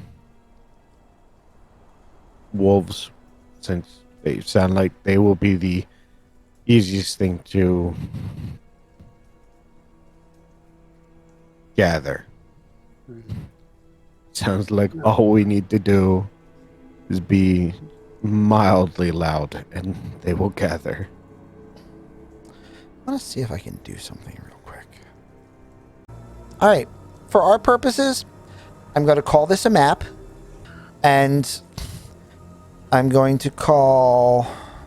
If I do this with a token, all players, can everyone now see because of that one token? You should now be able to see the entire map from your character. Yes, sir. So how many squares can we move in a day? Per hour, if you are moving cautiously, you can move 8 hexes. If you are moving not cautiously, you can move 12 hexes. And if you are moving at a breakneck speed, you can move 16 hexes. But you will get caught. If you move slow, you will have advantage on encounter rolls, and you will have advantage on trying to avoid being ambushed and caught with a sneak attack. If you move normally, you will have neither advantage nor disadvantage for either roll. And if you move at a breakneck pace, you will have disadvantage for both. All right, Morden, how many hexes is it? 79, if I counted correctly. Okay, I came up with 80, so I'm going to say that we hit this pretty... I came up with 80 on the other map, so I'm going to say that we came up pretty spot on with our scaling then. Yeah.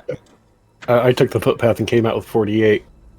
Yeah, I did not take the footpath. I just assumed that we were going a long way.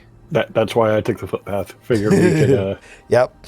I mean, it gives you really valuable information, right? I mean, that's 24. That's several hours less on your trip. Right. And I was also taking, like, the long route, not meaning, like, oh, okay, I'm swinging out, like, wide here, meaning, like, I'm not, like, the foot, like, when you look where the footpath is, right to the, right to the west of it, there's that little break, and it looks like a clearing you could try and cross. Right. There's not that clearing, those, but avoiding the clearing and just staying on the road the whole time. Right. Right. Or, like, like cutting this corner out. Like, I wasn't doing any of that. I was just following the road. Exactly. So yeah, so we'll just say 80 because it's a nice round number, Yep. and yeah, it would take us. Wait, you said we could if we went slow. It was 8. 8 Yeah. in an hour. I mean, slow is 2 miles, and if this scale is a quarter mile per hex, then that is correct. Okay, because no, then going off of that, it would be 10 hours from Barovia to Right. Vlaki, Which and is then going to we be 2 days. Okay. Because Right, traveling because more we than don't 8 need- hours a day, that's moving fast and at a forced march. I just want to make sure that I have the key. 1 hex equals a quarter. Yeah, 1 hex equals a quarter mile. So, And then it would be almost another 30, we'll call it 40 hexes to Kresk. yeah. So, you could make it in a day if nothing goes wrong. If you take the shortcut, you could make it in a day if you force march and nothing goes wrong and you stay on the road the whole time. Or you could make it in 2 days if you stay on the road and don't force march. Also, you could potentially bivouac and rest at the old windmill. Or, I mean, if you really wanted to, you could just stay at Castle Ravenloft. I'm sure it would be safe. I mean, I'm sure it's nice. Hey, do you accommodations think there. do you think Beldreth Mercantile will have a folding boat and we could just try going upriver? Probably not. For just a few canoes. I mean, that's possible. But we are kind of far from water. No, there's a river Yeah. right there. Yeah, the bridge that's like 4 hexes ahead of us is a river Yeah. that leads to the Tsar Pool, and then from the Tsar Pool it leads to Tsar Falls. So technically, we would be going. If we did it that route, we would go through the river up to the Tsar Pool, and then probably get off at the bridge that's right near Tsar Falls. Right. Yeah, And I that's mean- assuming nothing absolutely happens to us and we lose half the party to drowning because of heavy armor. And It's always a risk. yeah, please understand, every time I heard, assuming nothing goes wrong, I immediately think Monty Python's wink, wink, nudge, nudge, say no more. Right. Yes, I'm being meta here. I beg There your is. pardon. It's not even meta. All of us assume something is going to go wrong during this ride. So yeah. We've Yeah, gone oh. away from if. Yeah. I mean, If you isn't have a 3 different question. methods of 3 to 4 different methods of getting there, all of which have the potential for a different thing to go wrong. You just you have no way to get there where something can't go wrong. You have to decide which risk you want to take. So I think the first thing we do is grab some supplies, just some extra travel rations so we don't have to scavenge as much along the Yep. way. Yep. Yeah. And then once we start getting through some of that, then we can start scavenging because that will slow us down. Hmm. And depending on how rough the travel is going from here to the first split, where we can either take the shortcut or go the long way around, we make the choice by how many problems we've encountered along the way, as if we want to go that route or not. That sound reasonable? I mean, I think it's a Done brilliant to me. plan. I'm glad to be a part of it. Sounds reasonable. So either this Good. pen is amazing or it is so faulted that no one can see it. Got it. Yeah. Yeah. I think that's pretty much exactly where you are. Yeah. So I believe that means your next destination is going to be going through the town back to Bildrith Mercantile to try to buy some supplies. Mm-hmm. Who will do the talking? I think that will end up being me. Okay. When we get to Bildrith, but before we actually go in, Father Smith would cast guidance on Medi. Oh, nice. Hmm.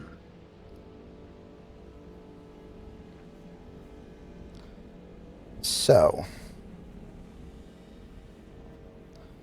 let's say, for argument's sake, In the chat, if you need to, if you're not sure what it does, Bacon. Got it. Actually, this is a question. Can you stack that with Bardic Inspiration? yep. Yes, because they are two separate sources. You would not, in turn, be able to cast guidance again on him and get the bonus twice, but Right. your bardic inspiration is separate. Yep. Two things, even if they do the same thing, as long as the property has a different name, they can stack. Okay. It's the proper name rule. You can't put a bless on someone twice, but you can put a bless and a guidance, for example, on them, even though they do basically the same thing. It's also why if you have an extra attack feature from one class and an extra attack feature from another class, that doesn't mean you get 3 attacks. You just have 2 different sources for extra attack. Yep, only the fighter has the ability to get more than that. Right. So, let's say it's daytime. There is less risk, but there is still a gray, so we know there is a risk. Let's go with a single D12 roll from each member of the party to see if you can make it to the mercantile without a problem.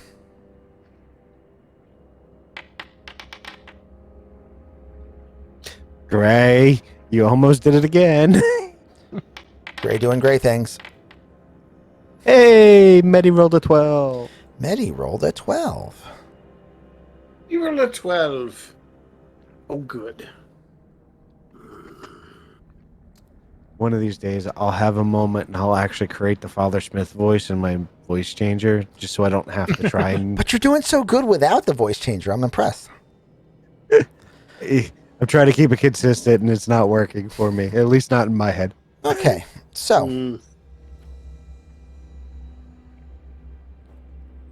back at the map of Barovia.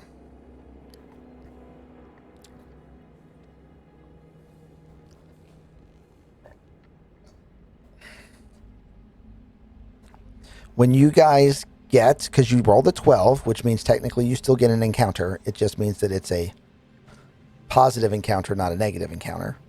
Although I would call it positive-ish in this case. Positive-ish. I Yeah. mean, Ish. there is nothing that is truly positive in this land. It's all various levels of negative. Exactly. Check a thing. Well, It doesn't. It really, really doesn't. But that's okay. you can't kill us too early. Still gotta get through the Don't month. tempt me. I will tell you that this whole entire time, I may or may not have been playing a certain song that goes along the lines of "Whom the Bell Tolls" this whole time. Nice. Just because I assumed there's going to be some tolling of bells for a bunch of us. Yeah, I'm pretty certain. So it is a cover done by probably my favorite band at this point. I mean, every time I cast Troll of the Dead, there is a Dolores bell sound. Yep.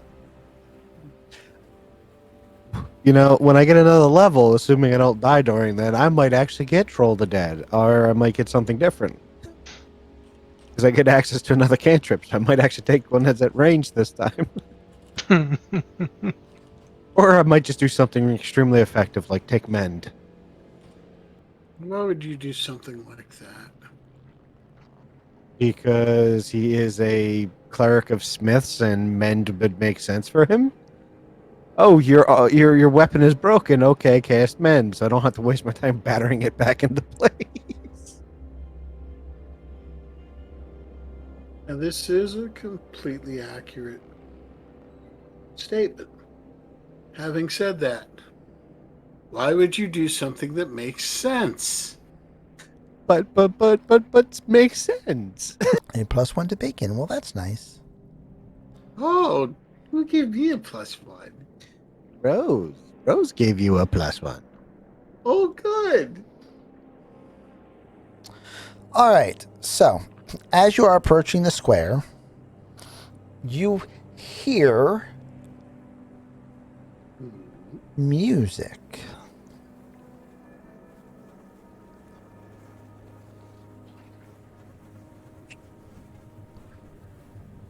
And in fact, you have not heard anything positive or polite at any point during your travels here. So this seems exceptionally odd.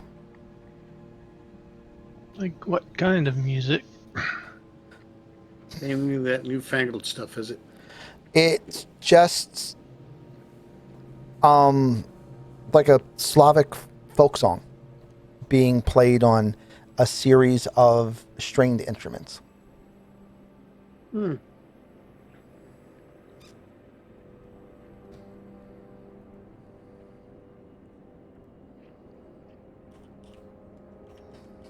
That's different. And the people you see in front of you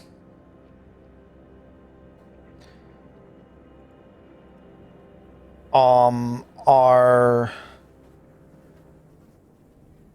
dressed, unlike everyone else that you've seen recently, dressed in very bright clothing.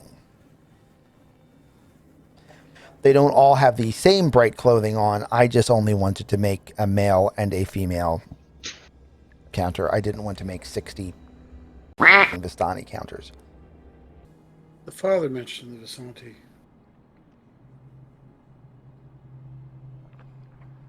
Scusi. Is it some sort of festival day today? Asking, Ismark. No, that's just how they always are.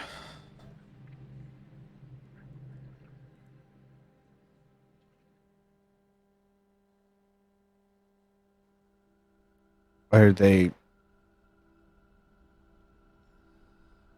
travelers or like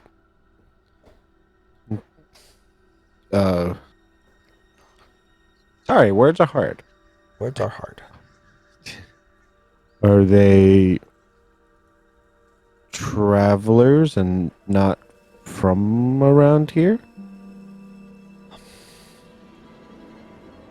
You see Ismark trying to figure out the best way to answer that question when Irina says, they are both travelers and also from around here.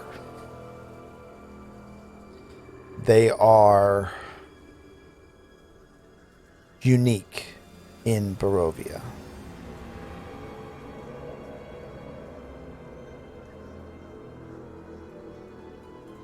Father Smith looks a little confused. Like, So- one eyebrow up, trying to puzzle that out in his head. How is one a traveler and from here? So you but guys not are actually here. you guys have been standing there long enough that someone from the Vistani has looked up the road and has gone, "Welcome! You don't seem to be from here."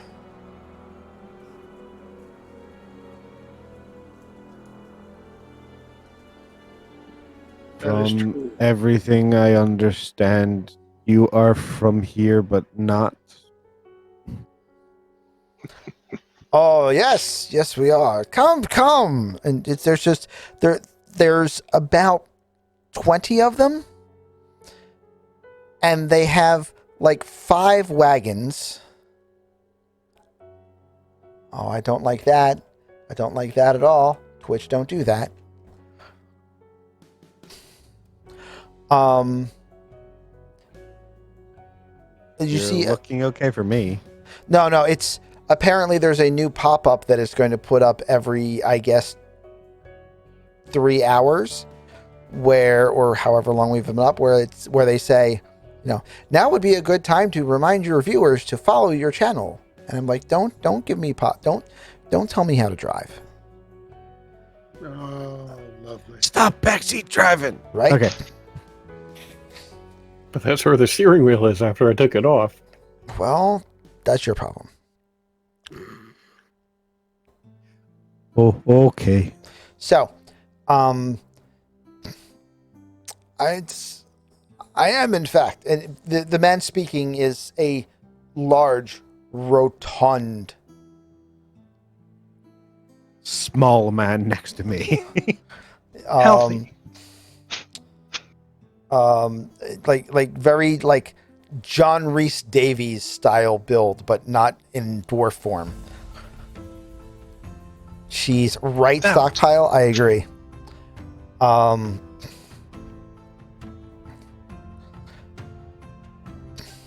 So come to break bread with us. Like I said, there's about 20, What? maybe 25 of them. There are 6 vehicles here. Why does Each one vehicle break bread? has Don't has you eat it?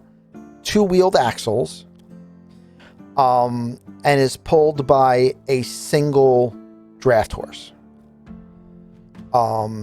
They are only maybe 4 to 5 feet wide. Not terribly much taller than that, and then dome topped. The side walls and top are wooden.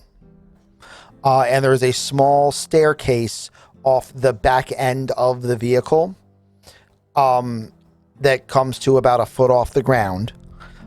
So it comes down a little bit lower than the height of the axles. And the back door is... And there's a door on the back which can open into the caravan.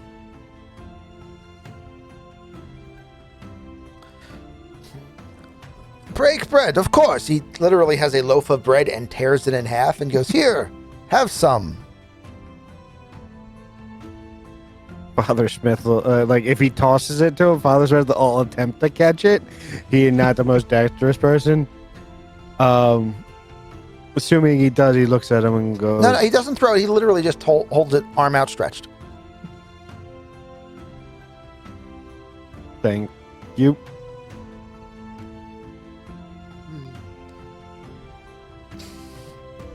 Father Smith, I think the from here and not around here means they're nomadic, looking at their, what I'm assuming to be their houses. It's true. We traveled quite a bit, although I have to tell you, we are a race blessed, magical in nature, even more so than our talking elephant friends. Luxodon. Bless you. My race is called Luxodons. And mine is called the Vestani, the people who travel. Bless you. He laughs and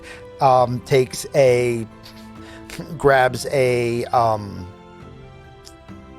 jug of wine from behind his Vardo and hands it to you. It's like, "You're funny. I like you." Okay. And he'll take the wine. Father Smith is trusting. I'm sorry. Yep. I mean, there's nothing here not to trust. Father Smith will take a sip. Okay. It's wine. It's not poisoned. Yay. Whatever you do, don't dance with them. Sorry. That's exactly where my head went. I'm sorry. Give me a shout out. So, Do right I there. look like I can dance? I would fall over. so what brings you through here? Father Smith points at the mercantile while he's drinking the wine. I mean, you can do better. Granted, it's absolutely the only place in town you can buy anything. But you can still do better. You can just say no. Just say nay. That works too. Just right on past. There's nothing that penny pitching lobber can give you that's going to be worth what he charges you for it in the first place. Well, that sounds like a ringing endorsement of the place. Right. Having said that, he's what you might call a shrewd businessman, which is to say he knows he has the only mercantile in the entire village. He has absolutely no competition, and the burgomaster has never seen fit to force him to regulate his prices because of it.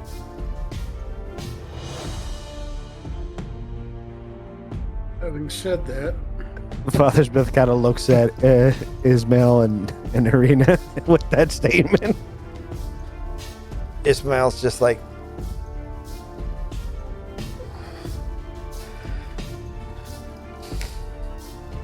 Sorry, Medi, I didn't mean to cut you off. you're all right. You're all right. It's funny as hell. Having said, as we need to do some extended traveling,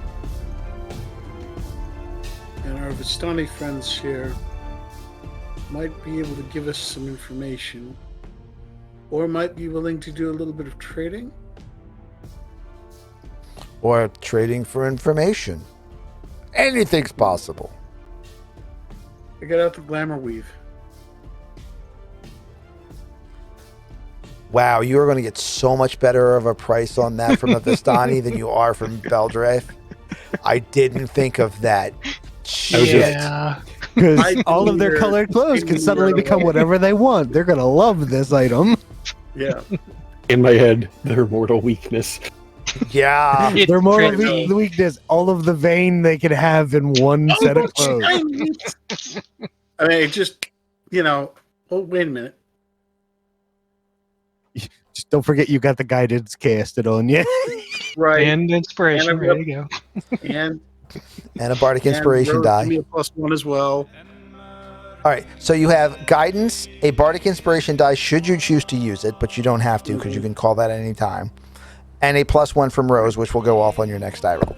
Right. So, somewhere in my head, Natalia's eyes are bulging, right? This is literally what just happened. But now understand, please, I can't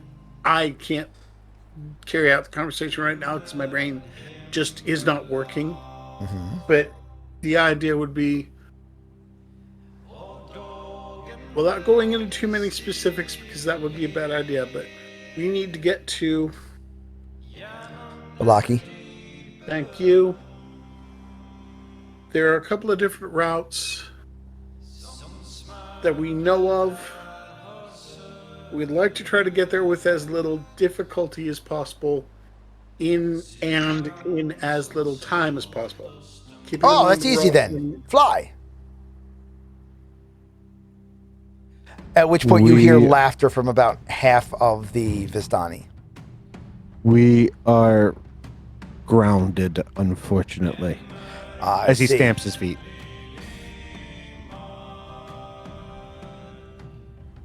Well, Having said that, Medi almost cracked a smile. Oh, I laughed. Yeah. Tolerant smile. I almost cracked it. I almost cracked a smile, but that would be too chaotic. Having exhausted that option, our other concern would be supplies. That we are told that we can acquire at least some rations en route. But it would be better to have things in reserve in case foraging is fruitless, for lack of a better way of putting it. Excuse me. Wow, I really can't do this. The main point is I'm trying to... you're doing fine. No, you're doing good. We understood what you were asking for. Right. The main point is I'm trying to make a deal with the Glamour Weave for at least some supplies and maybe some hints on how to avoid the big bad that's happening out there in the world. All right. That's So Glamour any Weave s- Cloth. And I guess this is the point where I try to roll the persuasion. Sure. And there's a +1 out there. But you better believe I'm going to take... So I have a feeling this is where it's going to go badly. You also have the D4 as well. Yeah, I'm going to take that just in case. Apparently, you also just had advantage. Okay. Yes. Wow. So roll. So the D4 won't change for that. The D4 is the D4. So you would just roll the Right. persuasion +1 again. Right. Give me a sec. We'll get there. Bam. Yes, you are. Whoa! So do you want to put your bardic inspiration on top of that, just to see if you can break 30? What is the what? You know what? What's the roll for it? And actually, there's a good reason for that. D6. Yeah, let's go ahead. We're gonna do that, Okay. and I'll explain why in about 20 seconds. So he started at a 28 Nice. and is now at a 34. 34. Now, while you guys were piling on the bonuses and then the bonus from God and all that, okay, now actually only Morden knows about this because he saw it the one time I was playing. They look like, if you look real close, they look like clock faces in my eyeballs or on the irises or whatever. When things started getting piled on me, they started basically rotating really, really quickly. It started swirling. Uh-huh. Yes. Mhm. Now that that's happened, they've stopped. Okay. but I like it. anyway, I like it. I still haven't done the thing, but yeah. I wasn't going to be able to keep much more. I needed to get rid of those. Restoring the balance. Anyway, there it is. Be I really right do back. hope I'm I get sorry. back to Yep. do No, that. you're fine. Sure. You already did all of your damage. Yep. Anyway, 34. What is that? How does that help us? Hopefully that helps us a little bit. So it's a 34, and he can't get advantage now because of Restore the Balance. Which means even though everyone in his company is going to be trying to assist in the roll, it doesn't matter because with Restore the Balance, he can't possibly get advantage. Yep. He also can't possibly get disadvantage, but it means Right. that he has to roll only a single d20. Yep. Good use of your ability there, sir. That was basically, yeah. Actually, you know what?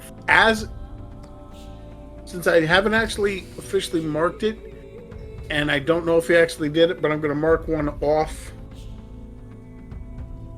as being used Okay. Yeah, for the purposes because. yeah. That was one of your two for the day. Absolutely, that's perfect. Yeah.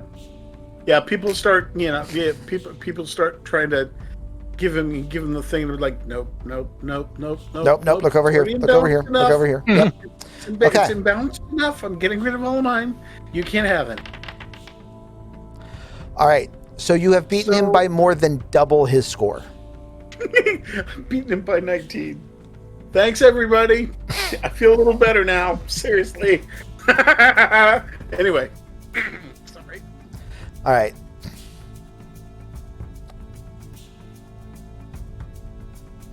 I'm sorry. That was just funny. Roll me a d6, sir. Yes, sir. And I will give you advantage on the roll. Okay.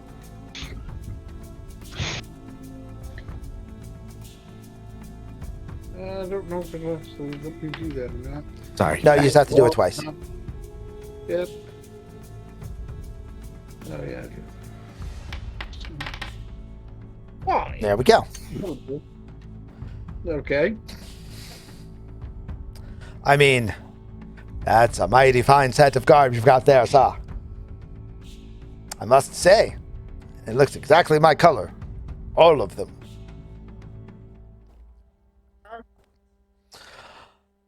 It would probably look better on you as well, if I am honest. In all of its glory. So, you're looking for rations, transportation, Admittedly, that and would not hurt. information for how to get from here to Valaki. Correct.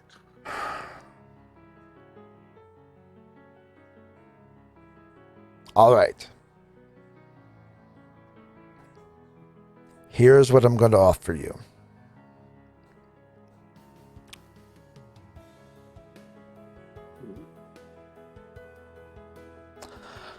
I'm going to offer you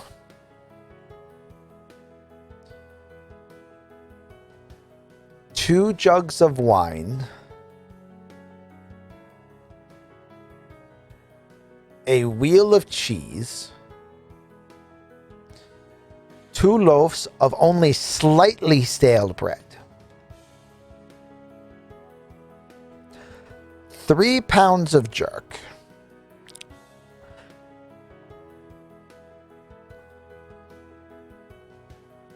information on one of the sites that the Vistani usually rest along the way,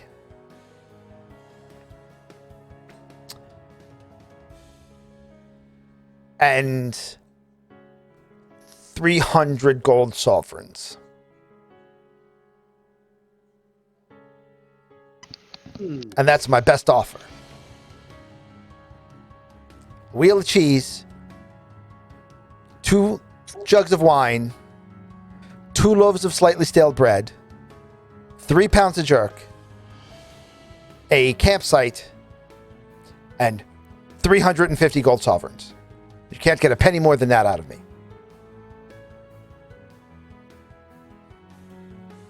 I'm going to turn around. I'm going to look to each of my compatriots. I'm going to go like this for a minute. I'm going to turn around. You are too generous, sir. I mean, you're the one selling me magic clothing for, a couple days worth of food. By all accounts, I'm not sure that that's generous. Your offer is accepted with our thanks. Excellent. And I'd like to point out, he said 350 the second time, so He I'm going did. to hold him to that. I almost had him say it, go through the whole thing again and say 400. So it's an I'm old not gonna make joke, him but it's do fun. that. Yeah, So- I'm not going to make him do that. That's just being a at this point. Okay, so, well, this was the best possible outcome of this encounter, I think. I mean, jeez, man. Mm-hmm. I mean, technically, we walked away with a little bit more wine than that because I got wine and bread for free earlier. You did. And You did. Second breakfast. if you get to the pools and you meet any Vistani and they want to know why you're there, you tell them that you were told it would be safe here by Armand Bericos. Armand Veracruz.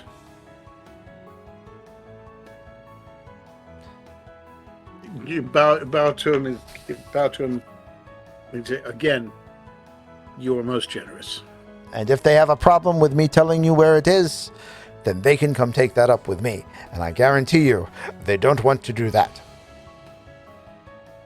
I believe it. I believe it. You are referring to the Tsar pools? Yes, there's when you take the road south out of Barovia, out of the village, at a short distance after the bridge, the road will bend back towards the river. It will then bend away, but as it bends away, you will see an old broken trail, not much more than a deer track. But while it's not the best for traveling with Vardas, it is a safe place to rest and is a location where you could, take some time to recover should you need to. Okay. Thank you. Because it's who she's currently closest to. Arena, leans over to Halloris and goes, "What just happened?" We managed to get food, campsite, and Your friend just scammed a Vistani clan elder. well, some people have silver tongues than others. That's not silver. That requires platinum and possibly an aura. Gift of Gab? Yeah. Isn't that one of your sayings? Yes. It and is, also yes. a spell, if I remember correctly. Okay. Anyway. Now, having said all of that, as we're loading and whatnot, we should probably. I mean, Although I you don't may necessarily still like have doing a this reason to because we're on go. time frame. You may still have a reason to go to Bildritz. Like if there's any other materials you wanted, any like tents or any other equipment, there's probably still some other equipment you could want. However, the important thing is the equipment that you know that you needed, you were able to just get without paying exorbitant prices Anything. for. Without paying Yeah. Bildreth's prices. Yeah. Yeah. Well, no, paying Beldrith's prices. And you said $350 for the gold, right? $350. 355 and nothing more. So that means Medi is currently walking around with 365. There we go. I added it so it wouldn't be forgotten. Oh, okay. That's fair. It's appreciated. If the Vistani are leaving, Father Smith would, wave to them. Oh well, And- they're still spending some time there, but you guys are going to be leaving. All right. Yeah, Yeah, we- if we're leaving, then it's still the same thing. It's just that who's leaving is different. Right. Father Smith would wave to them and say, Father Smith says, be safe. You as well, my large elephantine friend.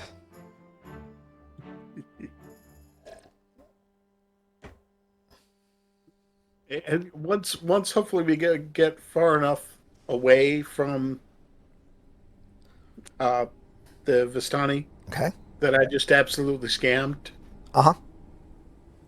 I think I don't know who's closest to me at this point, but If we stay in the Yep. same order, it's me and you, I think. yeah, at this point it's a matter of that was incredibly uncomfortable. Can we not do that again? Anyway,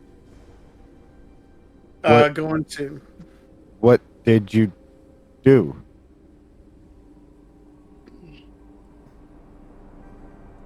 You just talked to them, right? Apparently, the Vistani are well versed in trade. So, getting as good as a deal as he got is apparently rare. As Mark says, the Vistani are well versed in scamming people. They are to a fault.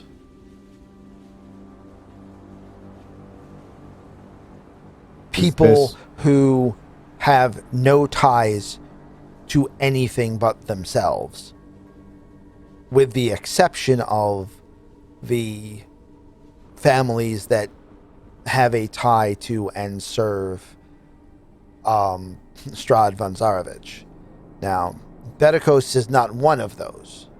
So they're not as bad, but Vistani keep to themselves for a reason, and that's because no one who is not Vistani is worth keeping to. Good to know. Cast guidance onto Medi again. Bing! Yes, more bardic inspiration as well. Bing! Load 'em up. You start seeing the. Yeah, okay. And I look at both of them because I know they did it. Yep. Hard to miss. I know it's necessary, but please don't do that without asking me first. My brain hurts a little bit. I'll explain Good. later. To know. All right. Why And does the clock Alright. say 12 and the other one say 2? Now it's 4 and 6. Mm-hmm. Mm-hmm. And Bloop. 12 and 2 again. bloop. Mm. Bloop. Bloop. All right. Let's get this over. All the chaos. Bloop. Okay, let me get talk to the. Where You just ran through a window, sir. Yeah, I really did too. Whoops. I didn't think I would have to put in the windows. I tried to cheat and do it quicker. And this is what I get. They're making me go crazy. I mean, It's windows not. are entry points. It's not a Depending on drive. your, It's just a putt. I know. It's fine. It's fine.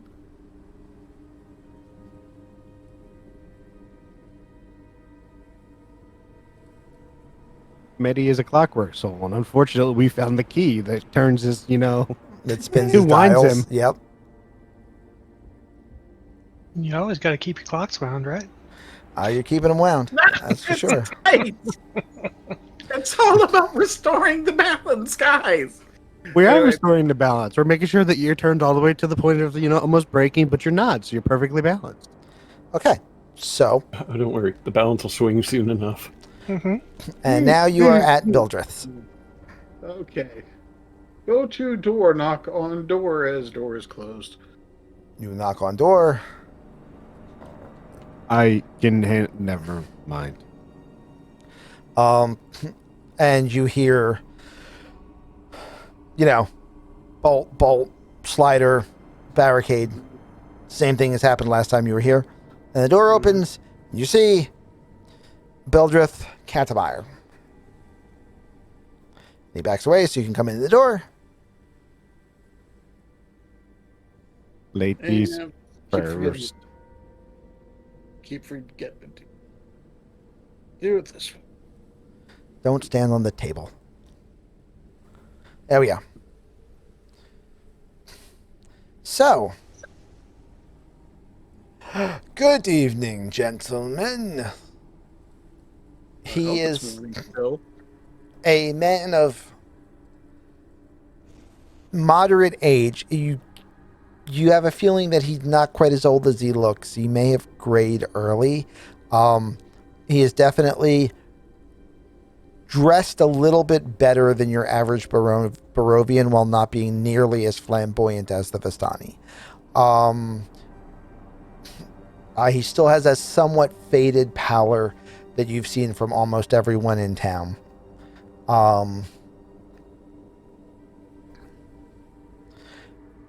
And he just has a very gruff expression, which is impossible to capture with Hero Forge, unfortunately.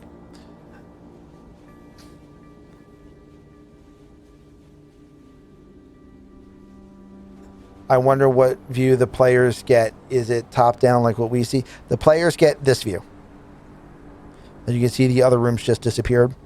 The players also get a top-down view because that's how the map and all the characters is done. And then if you scroll over the character, you can get a side view of the character because of some of the other options that we've put in. But basically, yeah, this is This is the best system that we currently have available, to be totally honest.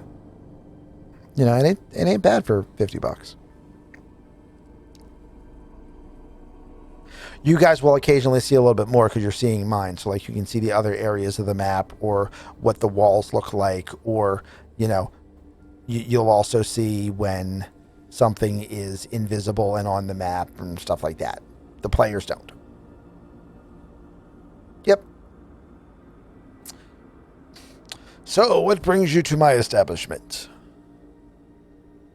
We require implements for travel, specifically tents, skins or blankets, flint and tinder, some minor cooking supplies.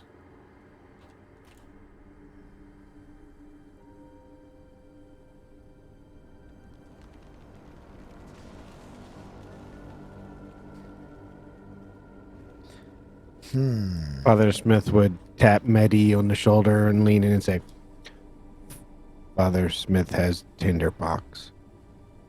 And then he would walk back to the door. And Gray also now has, Bacon also has a +1. And advantage. And advantage. And an extra die. And an extra die. And an extra die. Yep. We may or may not be causing the dials on his eyes to be not just messed up, but like causing him to fly like 3 feet off the ground because they're trying to take off.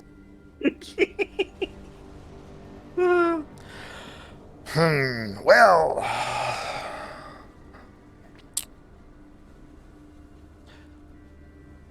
if you're looking for full bedrolls, they'd be 5 gold apiece.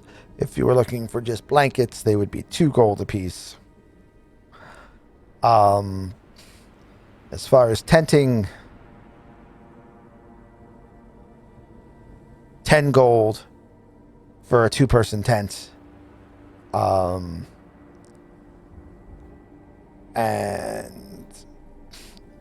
basic cooking supplies to make use of for a camp, you'd be looking at another 15 gold for that. So let me think here. 6 bedrolls at 5, 3 tents at, you said 10 a shot? Yeah. 40, and then the baseline cooking supplies 15. 55. That's what the count comes up to, right? 55? Yep. You all know without even having to roll, that is literally highway robbery. Yeah. About 5 times the cost of almost all of those items. Yeah. Yes. Mm-hmm.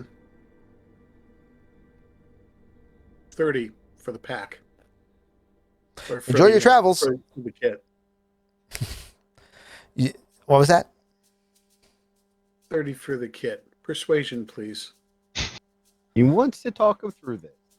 All right, go for it. And there's an advantage on this? There's advantage, and then a +1, and then an extra die, and then an extra die. Yep. You have lots of bonuses. Let's see. Let's see what you actually end up spending. Yeah, really. What? How do I do extra die and extra die? Never mind. I'm going to do the advantage and +1 to start with. All right. Advantage was good. Okay. Advantage was well spent. You're at a 21. +1 makes it a 22. Morden, what is your die? 1d4. Okay. Oh, that's right for the guidance. And then 1d6. So that's 25. And now a D6 for Bardic Inspiration. So 27. Mm-hmm.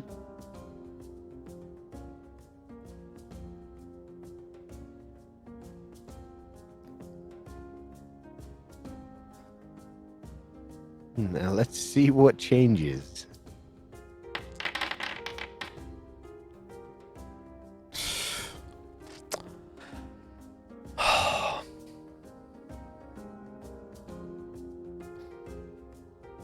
You're a shrewd businessman, which means I want you out of town as quickly as possible.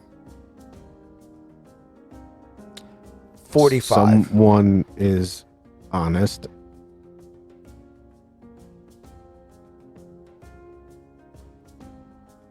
Sorry, you were saying again? 45. 40 and we're out of your hair. I mean, you're out of my hair either way.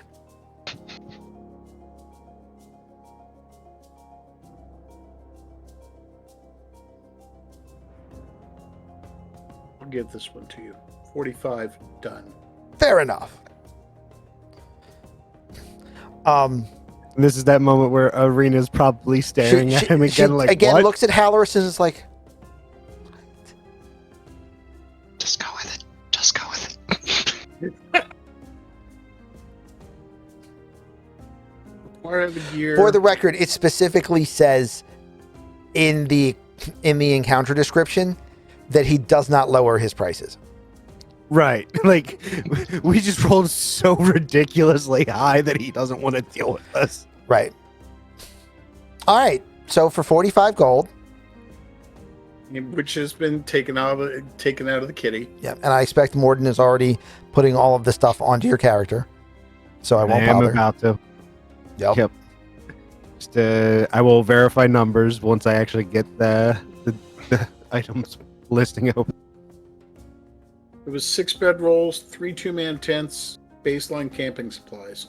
Keeping in mind, most of that will actually go into the cart. Which, by the way, I just factored would be a cooking tool kit.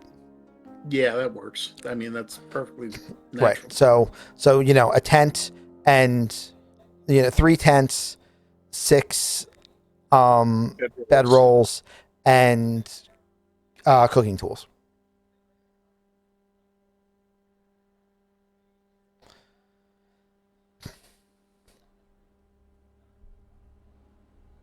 So, Maddie, as you go to hand him the money, because you're taking it out of the bag of coins that you were handed by Armand Bedicos.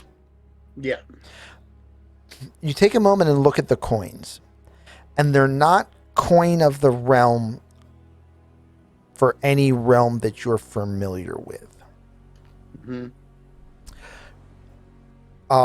It's in fact a gold coin with the relief impression of a man's head wearing a circlet. Mm-hmm. And the other side has what would be normally considered a heraldic image of a bird with its wings outstretched.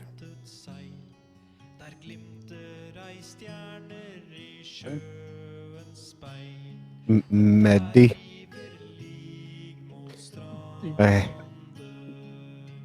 Maybe in a moment. Let's. Okay. Bow to the vulture businessman. Mm-hmm. Get our gear. Get the hell out. Medi. Maddie. Mhm. Can you see if he has silver bars? Like, even silver or just silver?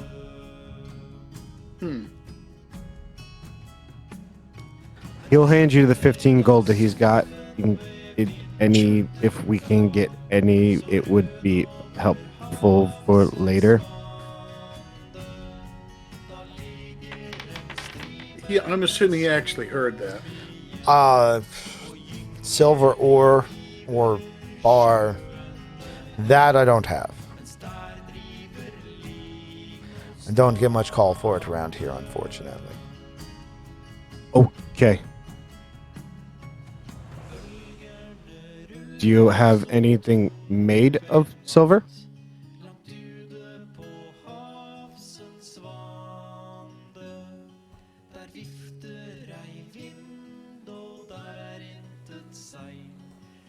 Okay, so apparently I can turn the follow cues off, so that's nice.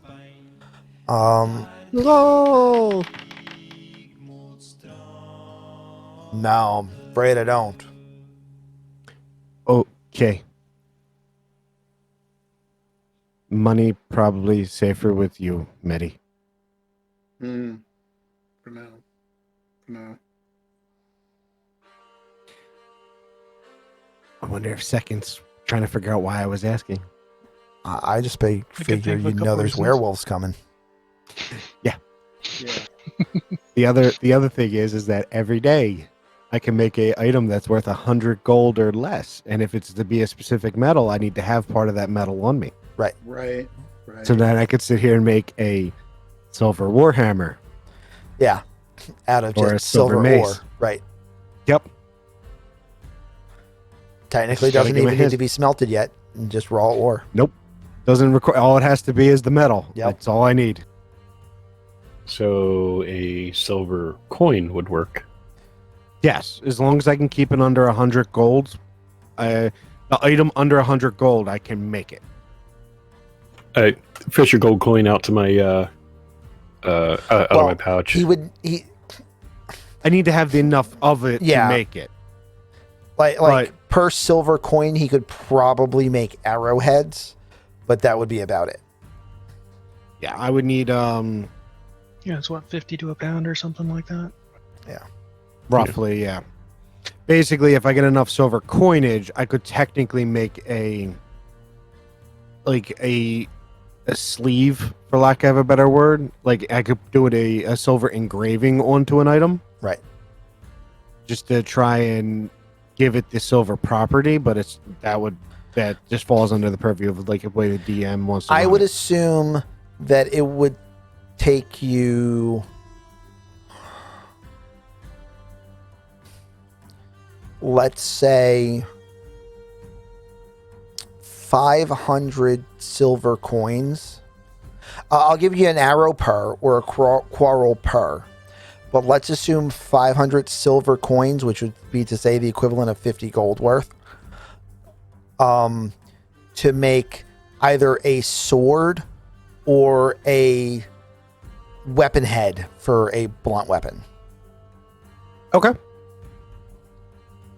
Just gives me a good reference point at least. Yeah. All right. Thank you.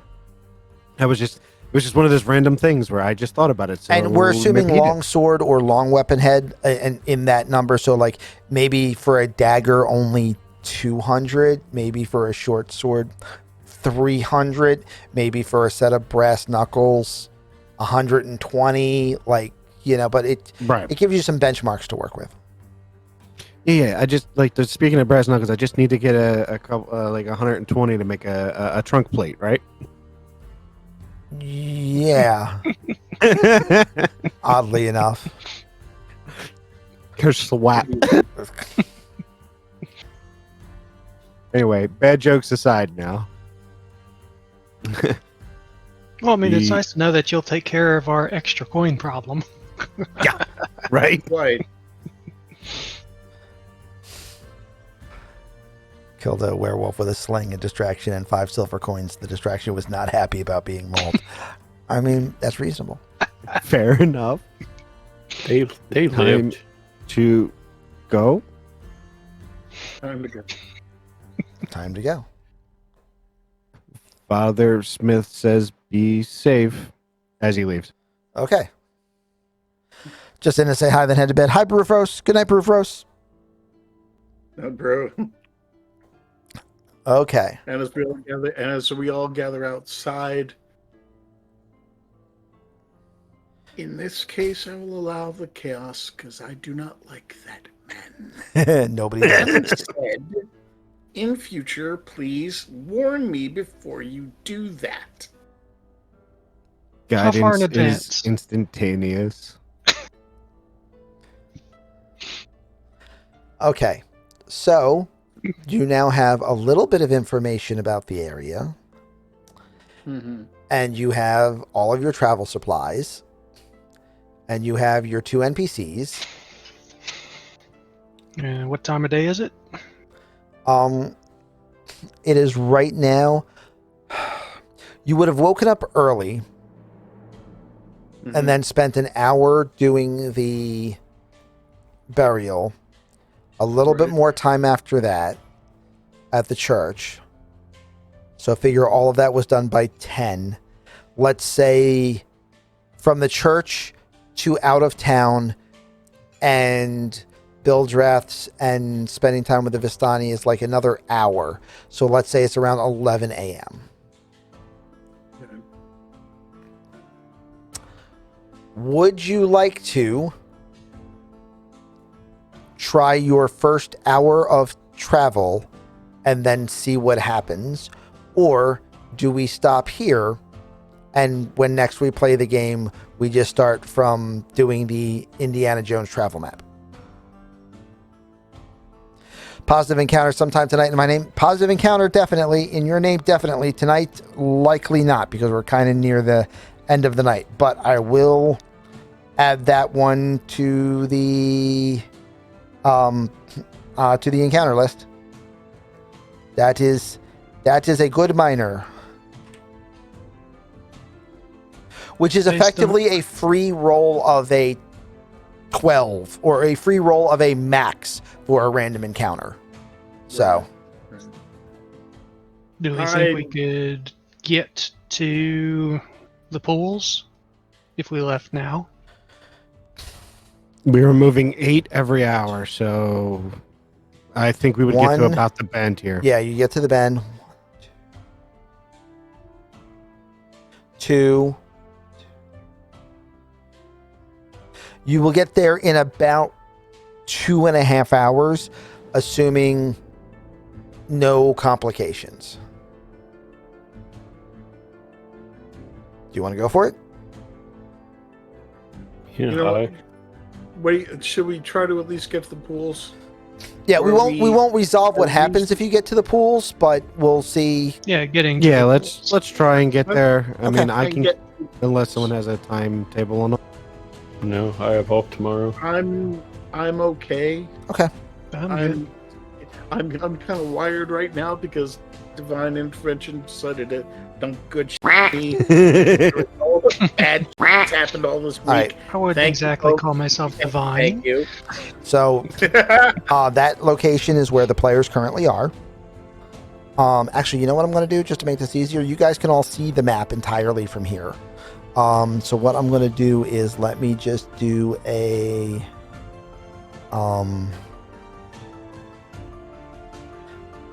I will just use a commoner token, and that is the party's current location. Okay. Okay. So, it is daytime. You are on the road. Both of those features work in your favor. So I will need and you are moving slow. So you are moving cautiously. So everyone can roll a d12 and you can roll it with advantage. Well, there's a 12, so you're probably keeping that one. Just to, see if I roll 2. You didn't. I didn't. That's okay.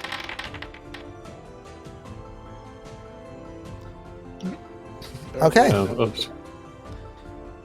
I rolled 2d12, but that's fine. Yeah. It's okay. It's None okay, of you them got were a the 4 bad and a ones. 6. So yeah, it's all good. All right, Yeah. See them. I haven't done it yet, so there you go. 11 and 7 7. 11. We're good there. I haven't been to one of those in years. they just opened Actually- one on my way to work. And that's 8. I've actually got 2 not terribly far away from where I am. We're rolling again? Yep. Same as last time with advantage. Yes.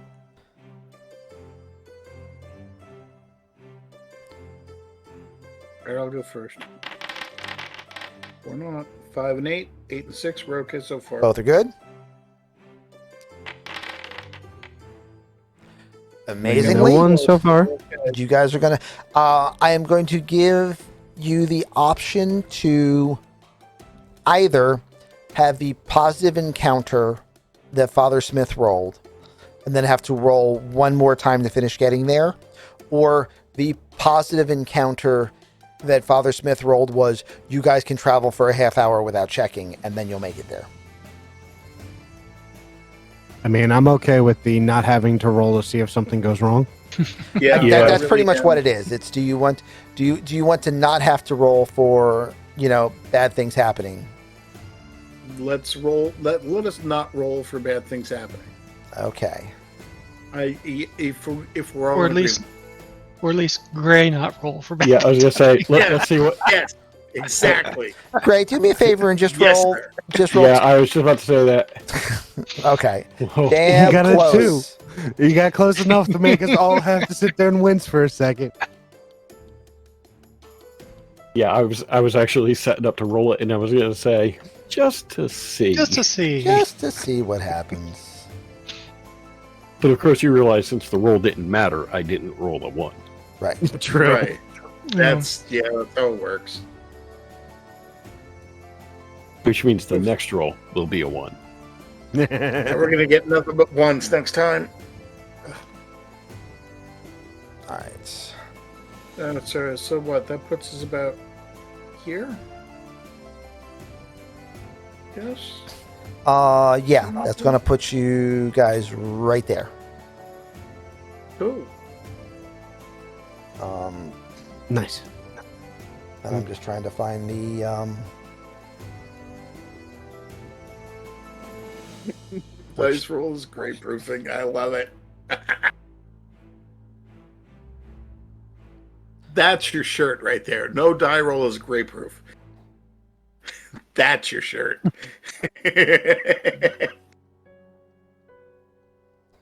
All right. I know what I need to look for. Give me a second.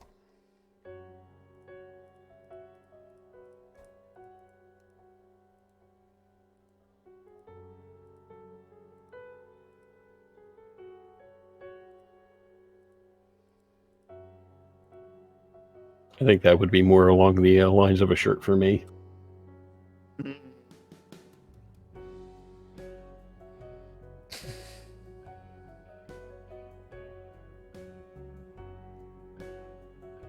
Just so that I don't just so we don't forget. I'm putting the armor, the hide armor, onto Pi because I'm assuming Okay. Pi is the one that's going to get it. And just would assume since we actually had a long rest, even if she didn't get a real long rest, she would have attuned to it. Okay. But like she can figure that out when she puts, gets back. Ari can figure that out when she Yeah. goes back No, in. But I'll allow it. Right. just that way the armor doesn't get forgotten. The road gradually disappears and is replaced by a twisted, muddy path through the trees. Deep ruts in the earth are evidence of the coming and goings of wagons. The canopy of mist and branches suddenly gives way to black clouds boiling far above. There is a clearing here, next to a river, that widens to form a small lake several hundred feet across. 5 colorful round tents, each 10 feet in diameter, are pitched outside a ring of 4 barrel-topped wagons. A much larger tent stands near the shore of the lake, its sagging form lit from within. Near this tent, 8 unbridled horses drink from the river. Mournful strains of an accordion clash with the singing of several brightly clad figures around a bonfire. A footpath continues beyond the encampment, meandering north along the forest's edge. And inexplicably, in the middle of the camp, you see a figure that you have already met once. The figure of the old woman who pulled cards for you in the tavern. And we will end there. That just got interesting. Nice. All right. Well, that's not going to be a milestone yet, But that was some fun play. I do, however, think that it is the end of a night, and therefore Chad should decide who gets fate point. Do we give one to Phelan / Greymane? Do we give one to Father Smith / Morden, Medicolo / Bacon, or Halaris / Noctis? Also, by the way, absolutely love multiple support characters supporting the skill monkey. It is always the best use of a skill monkey. Like, I'm sitting here going, yeah, definitely guidance. Definitely going to use it this time. And the freaking clockwork ability to not allow the other side to have advantage. That was rough. See, I didn't know that was what was happening, but that's kind of awesome. Yeah, that's the whole thing. Being the clockwork soul, I restore balance. My first ability is restoring balance. Somebody within 60 feet of me has advantage or disadvantage.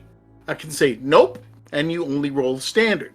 So that works both ways. If one of you guys gets stuck with a disadvantage, I can say nope, and at least take that badness out. or Strahd Van Zarovich gets advantage on an attack roll for a turn. Medi can go, no, you don't have advantage this turn.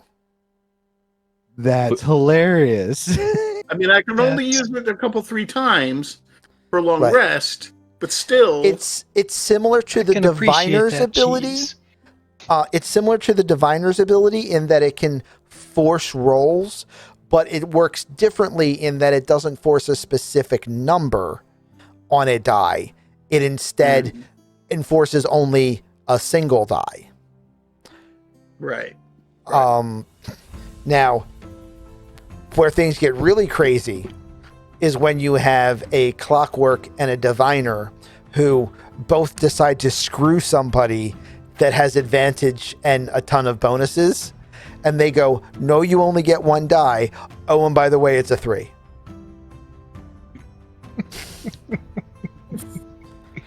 So it's trying to say that's the Mega Screw You set? Yes, the Mega Screw You set is a Divination Cleric and a Clockwork Soul, and the two of them can just go, I mean, no, you don't. Diviner is neat because you get to roll a certain number of dice at the start of the day, and you just keep those numbers, and you can force a die roll which hasn't happened yet to be those numbers. So if they're good numbers, you use them for the party in place of bad rolls from the party. If they're bad numbers, you use them on the bad guys in place of good rolls from the bad guys. So it's actually a very game-breaking ability. It's ridiculously good. The thing is, I'm looking through the spell list that's been created for me. I still have a couple of spells that I haven't used at all yet. That just adds to that whole arc. Yeah. And I'm really looking forward to trying them. Oh, yeah. Clockworks are great. I think you're really going to have a lot of fun with the character. By the way, if I'm honest, I'm just loving it right now. This is great. By the way, that was pretty much a unanimous vote that, Bacon gets a fate point. So throw another fate point on your character. I got that brings me back up to 1. Yay! And the entire party is still level 3. So anyone that is watching this that hasn't played in that didn't play in tonight's session, you're still level 3. Everybody's still level 3. But yeah, that's some stuff. Wow. And if you are watching this on YouTube, please do me a favor. Hit that like button, hit the subscribe button, tell all your friends, share the video, make sure everybody knows about it. Come watch us live on Twitch. We run this campaign on Friday nights and whatever other nights we decide to play it in the month of October. We have a traditional D&D campaign called Light and Darkness, which I GM on Tuesdays. It's our longest running campaign. We have a campaign called Exacted Spirits, which more than 56 GMs on Thursdays. We have a Spelljammer campaign called Guardians of the Astral Sea on Sundays, and starting in the middle of October, we will have a Denizens of Drakenheim campaign, which will be running on Saturdays. So that's a whole lot of days of the week where you can come watch us roleplay. I have so much Or editing as to we- do. Come watch us roleplay. Or as we often say around here, do the dumb. Do the dumb. Do the dumb. All of the dumb. So anyway, on behalf of Greymane, Morden, Bacon, and Noctis, we're going to give you crazy waves. Catch the YouTubes later. Good night, everyone. Good.